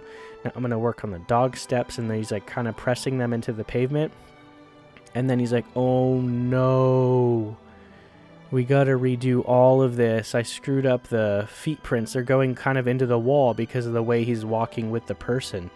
So he calls over the supervisor, and the supervisor's like, nah, man, just put a dog door right there.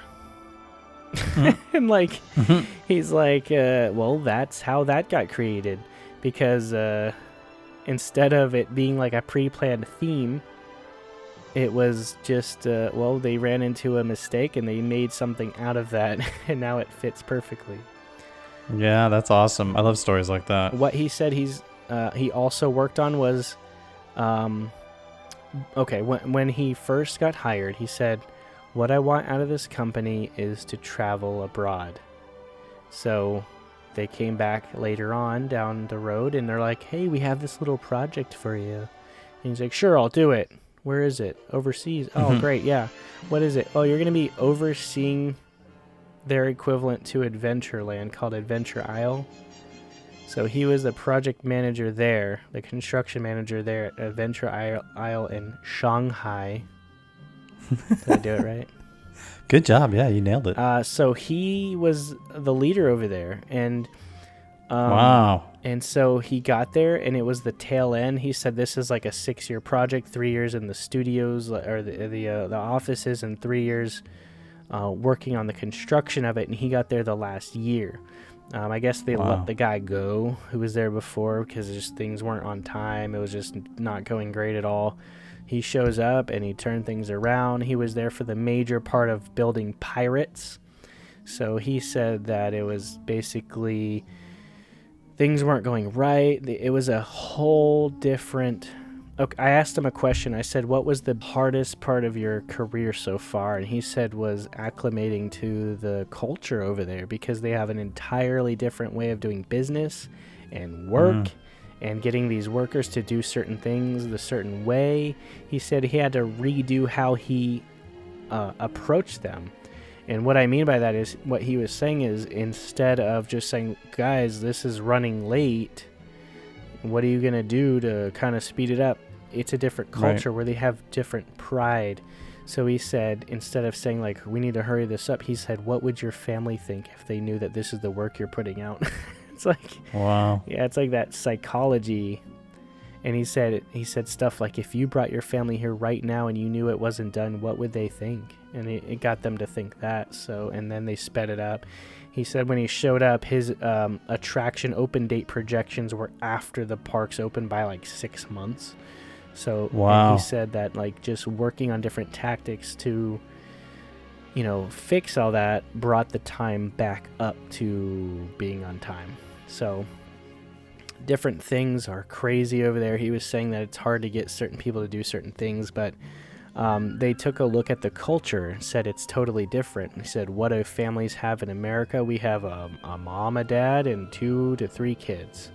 He said over there, it's a mom and a dad who are working, 1 kid, and 2 grandparents. Mm-hmm. So, or 4 grandparents, or 2 sets of grandparents, Right, exactly. That's what he said. He did say that. He said you have the mom and the dad of the mother and the mom and the dad of the father. And then you have the 1 to maybe 2 children.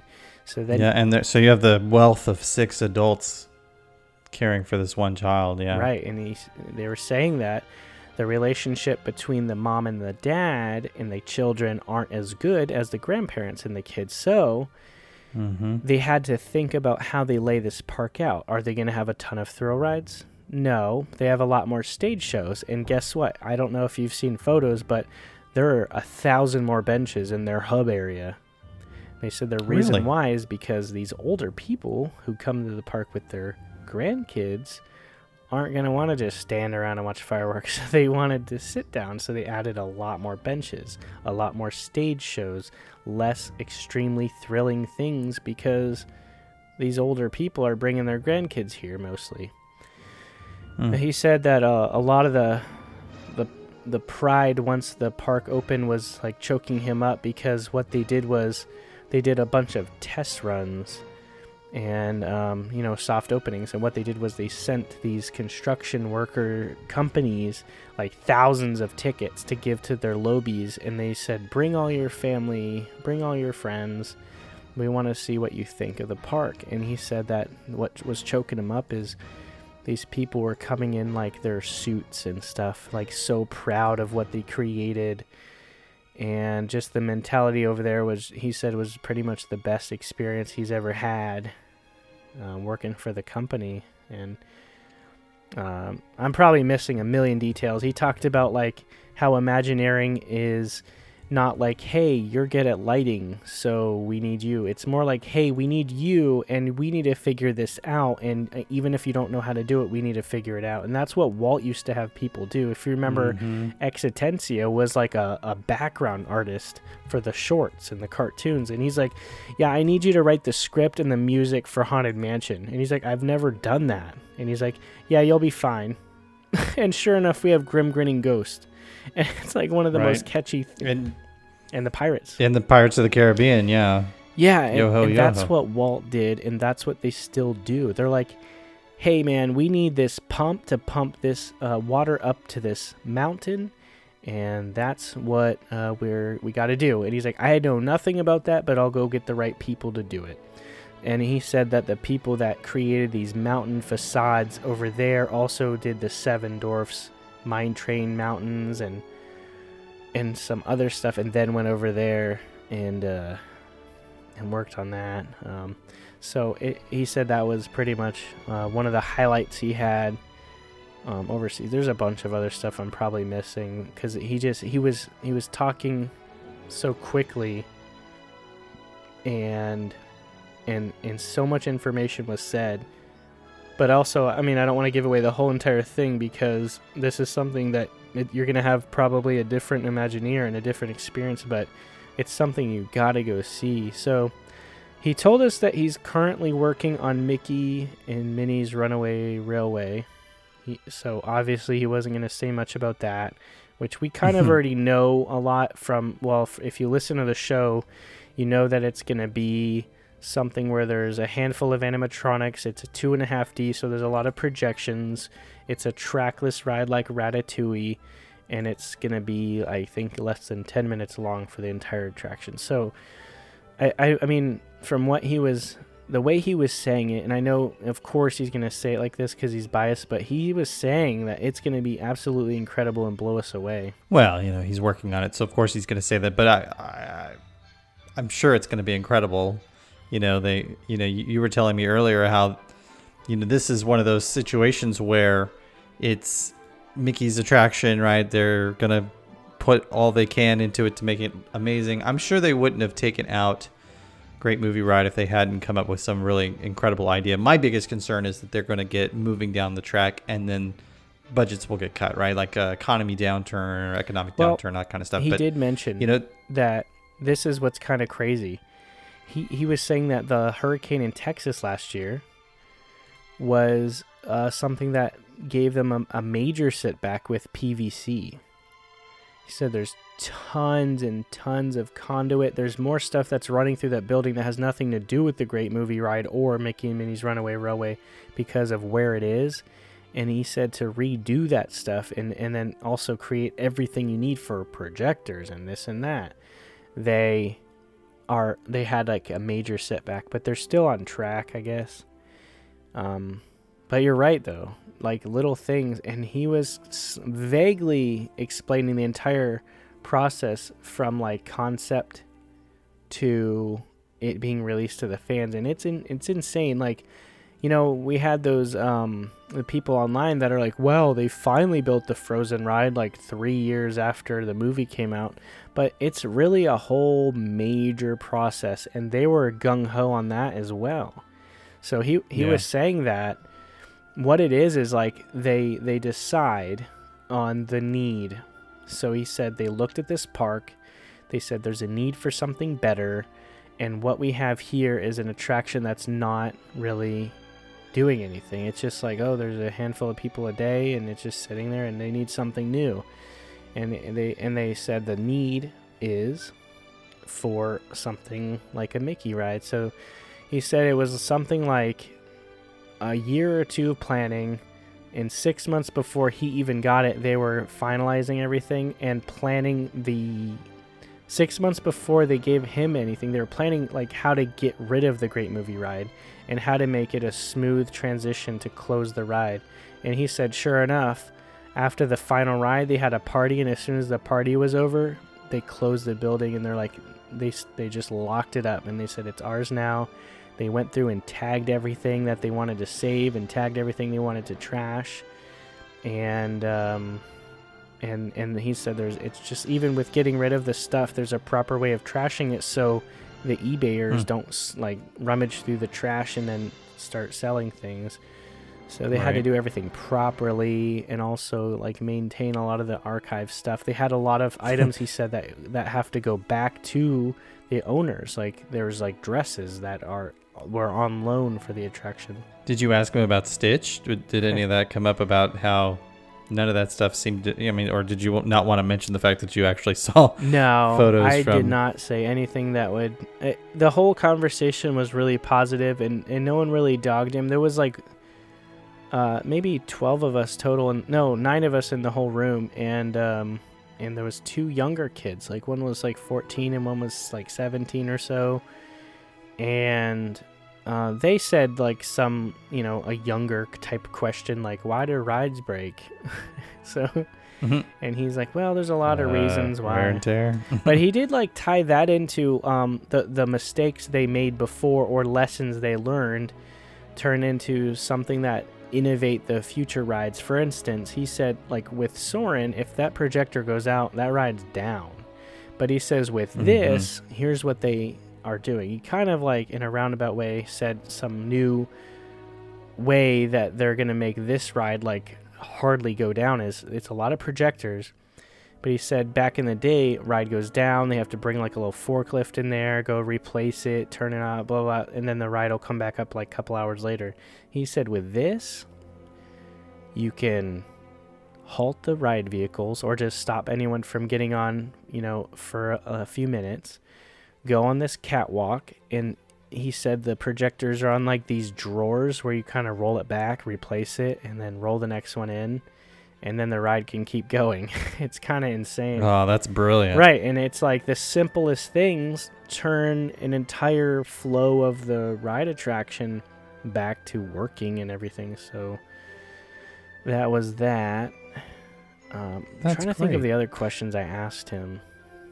Well, I love the fact that he was brought in, for fixing things that were behind schedule over in Shanghai, and knowing that he's working on things at Hollywood Studios like Mickey and Minnie's Runaway Railway means that not only will it probably be on schedule, most likely, but it also is probably going to be one of those situations where even if there are budget cuts, he's going to find ways to, improve on that. And hopefully he's taken from examples from, like with Pirates of the Caribbean, where they made a second set of the costumes, right? So that when there was a fire, they could get the attraction up much quicker, and learning from all that experience so that they can build in those components so that, if things happen with the attraction, there isn't as much of a downtime going forward. I think that's great. It's like with most like rule books and like laws, it's like they're there because something happened at one point. Right. Like we now make 2 sets because of the fire. Or like on the hair dryer where the rules say not to dry your hair while napping, or do not dry your hair while asleep or something. I this is way off topic, but working at the post office, I instantly bought a foot massager, and on that it literally says do not fall asleep while it's massaging your feet. I'm like why? Like what does that even, what would that do? Feel good while sleeping? I don't. So I could see it kind of relaxing you to the point where you fall asleep, but what's it going to do, like chew your foot off? One question I did ask was, how far in advance do you know when things are happening in the parks? And is it easy for you, say you're like, I want to know what's going on here. Is it easier for him, or is he only privy to the information that he's working on? And he said that he's like, normal Imagineers are locked into a project. So another lady that was there asked where he's going after that, and he said he's going to go work on Tron. But he said normally he is allowed to go, like, for instance, she also asked, like, hey, are you allowed to go walk through Star Wars Land right now? And he's like, yeah. And I also mentioned the fact that the animators back in the 90s would sit together and talk ideas and toss ideas around, and that was the theory on why the Disney Renaissance was so amazing, is because all these insanely smart and creative people were talking about great ideas and tossing these ideas around, and sure enough we had like 10 straight years of incredible films. And I basically rolled that into like, do you guys ever toss ideas back and forth and sit there and get ideas about it? He's at the point where the ideas have already been done, and they get to the point where they're just the ones that build it. But he said Imagineers do that, or they'll go in the archives and look at shelved ideas and go, that would fit perfectly here. And as you see, and we talked about it a little bit, the Western River Expedition got completely scrapped, but they've used that and some of those ideas in other parts of other attractions around the world. Well, for the most part, they use the names, but they still do. Yeah, I mean, they bring those old ideas back, which is awesome, because there's no good idea at Disney that ever really fully dies. Yeah, so he also said that the timeline of stuff that he sees, they have like a 1-year plan, a 5-year, and a 10-year plan. And he said that he definitely 100% sees amazing things happening to that park. And I don't know if that's his pixie dusted answer or if he legitimately knows about some great things that are eventually on the horizon, because they've got to know way more than any insiders that are leaking now, because, I mean, they're directly involved with it. Yeah. So that was good. That's awesome, man. Well, how much was it? It was, after tip, it was like $125. But Joey, like, first of all, the food alone was incredible. We started out with, it was like a butternut squash soup. Really good. And then we had a Cobb salad, which was amazing. And I got the steak, which also came with some... I don't even know. It's like some sweet potato puree or something. Actually, wait. I have... That's another thing I forgot to tell you. I have the menu. They printed out and gave it to me. And it has my name in it and the date and the guy's name as well. What? So I can actually tell you the recipe. So... The butternut squash soup has Granny Smith apple chutney with coconut milk and I don't know how to pronounce this, oil. The Cobb salad had, and this is like extremely finely chopped, and they said that's the real way you're supposed to do it, but it had lettuce, turkey, breast, bacon, egg, tomatoes, blue cheese, avocado, chives, and the dressing. And then for the entrees, you could choose between char-grilled filet of beef, which was port wine glazed sweet potato silk, wild mushrooms, Brussels sprouts, and sweetie drop peppers. Or, and that's what I got. It was really good. Or you can get the vegetarian pho, which has ginger lemon grass broth, mushroom and tofu spring rolls, and ginger soy dipping sauce. Or you can get the black grouper and lobster cioppino, I think it's how you pronounce it, seared scallop, frigola pasta, blistered tomatoes, red onions, fennel, poblano peppers, fontina, and ciabatta broth. They also gave us some desserts as well, which I got they just gave it to us. They didn't give us an option, but it was a here's your dessert, sir. Yeah, I was like, all right. Brown Derby original mini grapefruit cake. If it doesn't sound good, it was actually really good. And then they have banana toffee cake, which was, I think, what I had. They had a French macaroon, a banana Foster's, coconut crunch, banana mousse, and a white chocolate ring and Heath bar. So, all in all, the food was incredible. And it's cool we got to keep that. Man, just...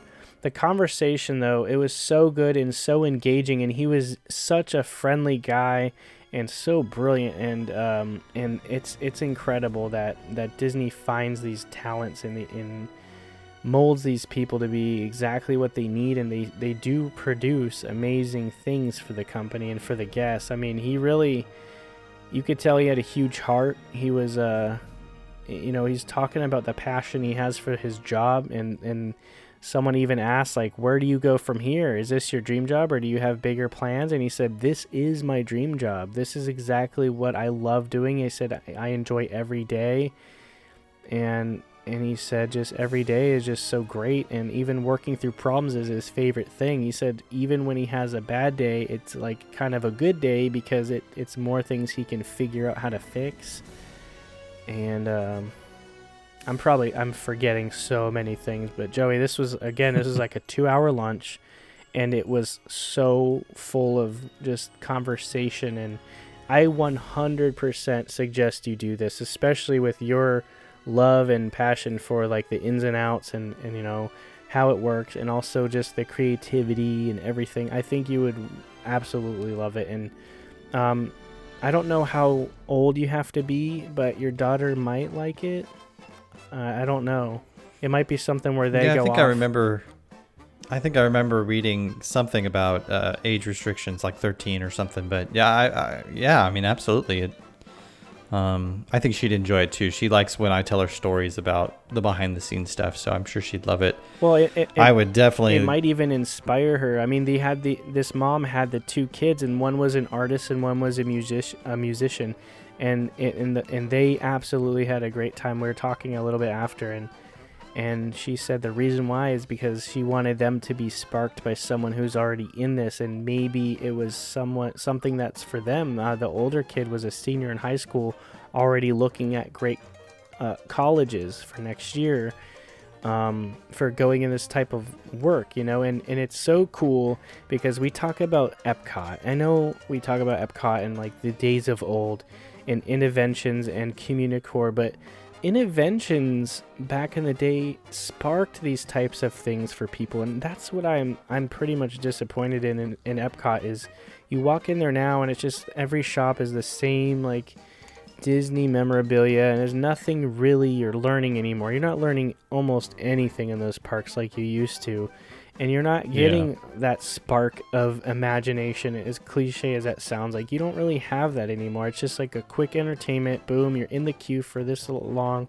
How quick can we get the guests through this ride and then into the shop to buy this stuff? And it's really disappointing. So it's like these things are the things you have to go to nowadays to finally get that spark of like creating things and building and figuring out problems and how guests are going to react and things like that.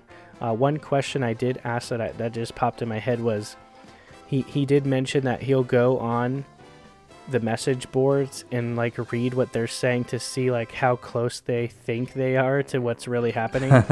And I said, interesting. And he just says he kind of laughs and just kind of, doesn't care about it. But I said, hey, how often do you ever read something and say, crap, that's a good idea, I'm going to incorporate that?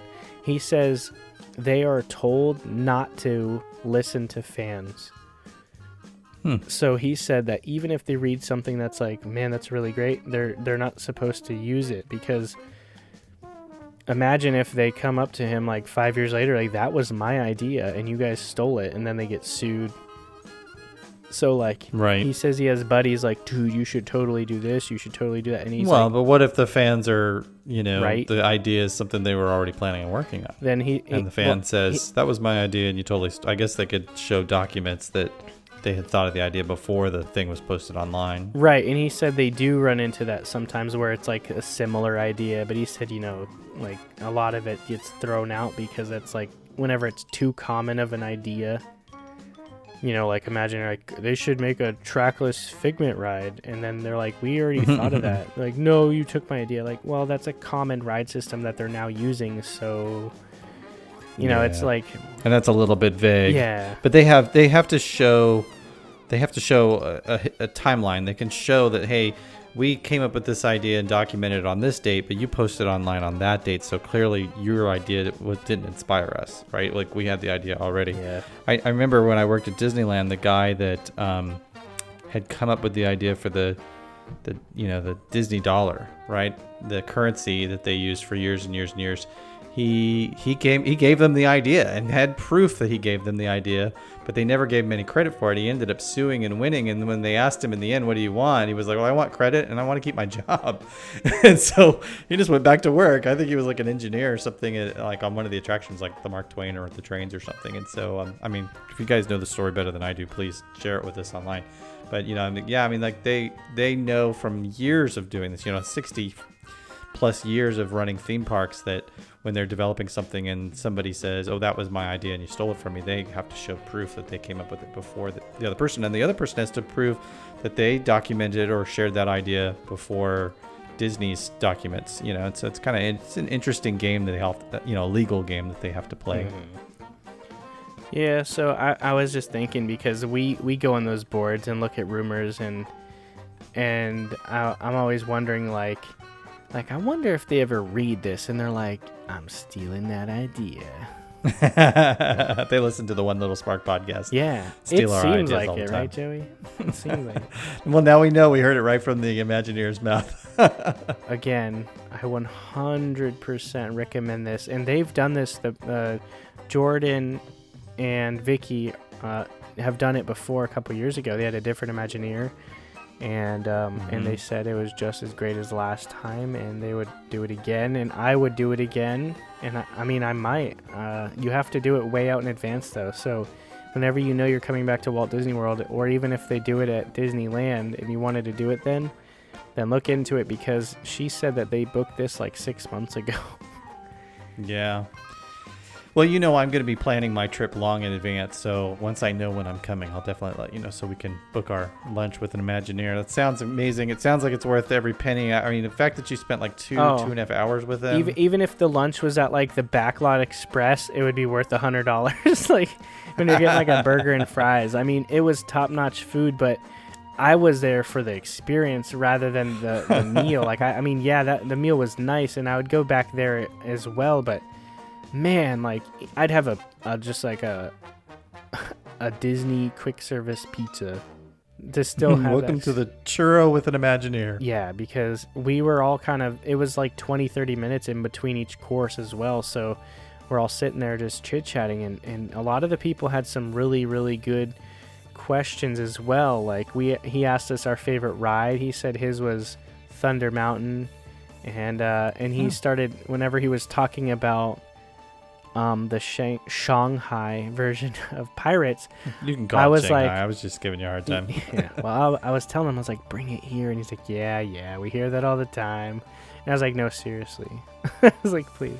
Hey, if they could take Mickey's Runaway Railway to California, they could bring the Pirates from Well, my thing is, and I didn't say this, but they could keep how we mentioned before, they could keep Disneyland's Tiki Room and get something else here. They could keep Disneyland's Pirates, since of course it's better according to everyone, and just get rid of ours. They have the building. It's not really impeding in anything. It's technically back, like, behind the park, so they could just bulldoze it all and make a good version. Good times. Yeah. With Red as the main character, so they can keep their main character being the girl pirate now. Because, you know, that's PC. important. Yeah. It's important for the pop vinyl that just got released with the Red. Yeah. Anyways, Joey, that was a lot of fun, and so was the 5K. That was 3 firsts for me in one day. A 5K Run Disney event, the Brown Derby meal, and the lunch with an Imagineer. Let's not forget you did a Facebook Live for the first time, too. So. That was the first time in a long time, because I think the last time I did was when they're like, you were backstage filming. Oh, yeah. Well, I think you did one. Did you do some lives when you guys had the Drinking Around the World tour? No, I did one at Epcot when I met a listener, the fellow postie USPS guy. Remember him? Yeah. Fellow postie. I think that was the last one. That was like during the holidays or something last year. It's been a busy year. Kind of all blended together. It's awesome, man. It's been a great year. Yeah. Very tiring year. There's nothing wrong with that. You know, if you guys are listening to us and we sound tired to you, just kind of go to your podcast app and speed us up to like 1.5 or 2x. And we sound a lot happier, a lot more awake and alert when you do that. Good times. I mean, it's been busy. I've been working 60 plus hours, ran a 5K for the first time. My body's like yelling at me, like, I hate you. Not to mention that Christmas is coming up, so I know you're dreading that. Yeah. I'll just set it on autopilot until like January or something. Go right through the holidays. Not a bad Skip idea. it all. All right, Joey. Well, we asked our fans the other day on which attraction they wanted to hear at the end of the show. Do you know what it's going to be? No, you can surprise me. I will, and that'll be right now.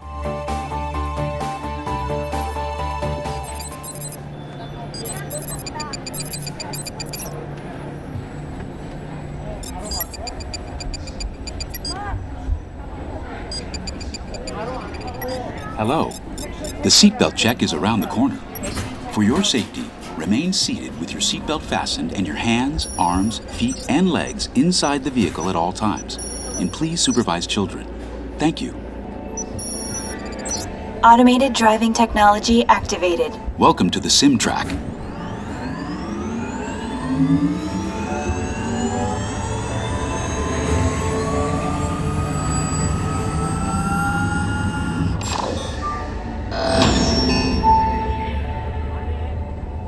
We'll begin with the capability test to see how your vehicle designs perform under challenging weather and surface conditions.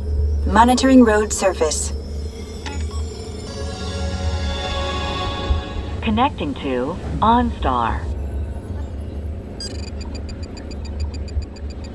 SimCar performance data acquired.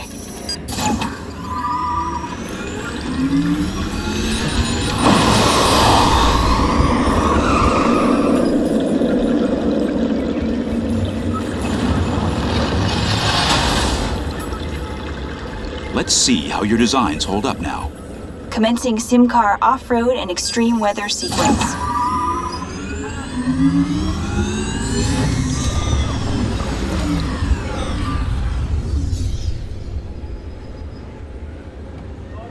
Capability test results displayed and verified. Now let's see how your vehicles compare when it comes to their efficiency. Scanning SimCar for optimal eco-efficiency.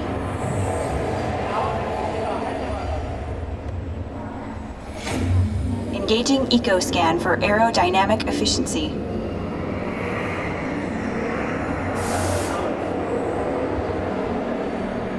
Drive systems analysis. Hyperspectral imaging in progress. Calculating total enviro impact.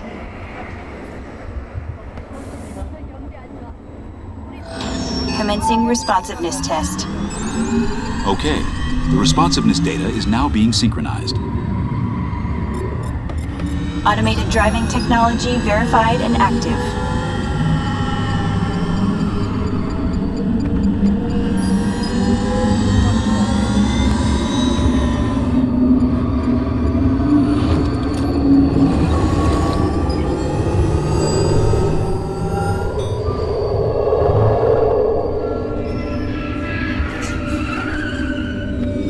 Automated crash avoidance technology disengaged.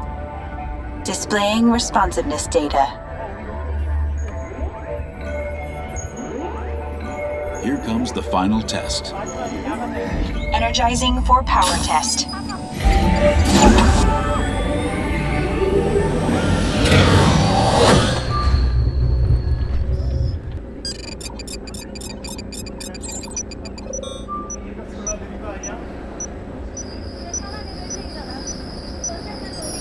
Displaying power test results. SimTrack performance testing complete. This concludes your performance testing.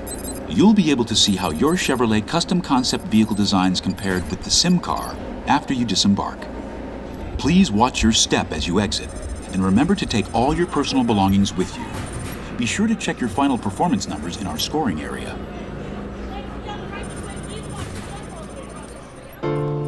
That's it for this episode. Thanks to Michael Pitcher for the show music by the Disney Company, as well as other copyright holders. To find us on social media, search for One Little Spark Podcast on Facebook, Twitter, Instagram, and YouTube. For show notes, pictures, and more, check out onelittlesparkpodcast.com. Thanks for listening this week, and just remember, tomorrow is just a dream away.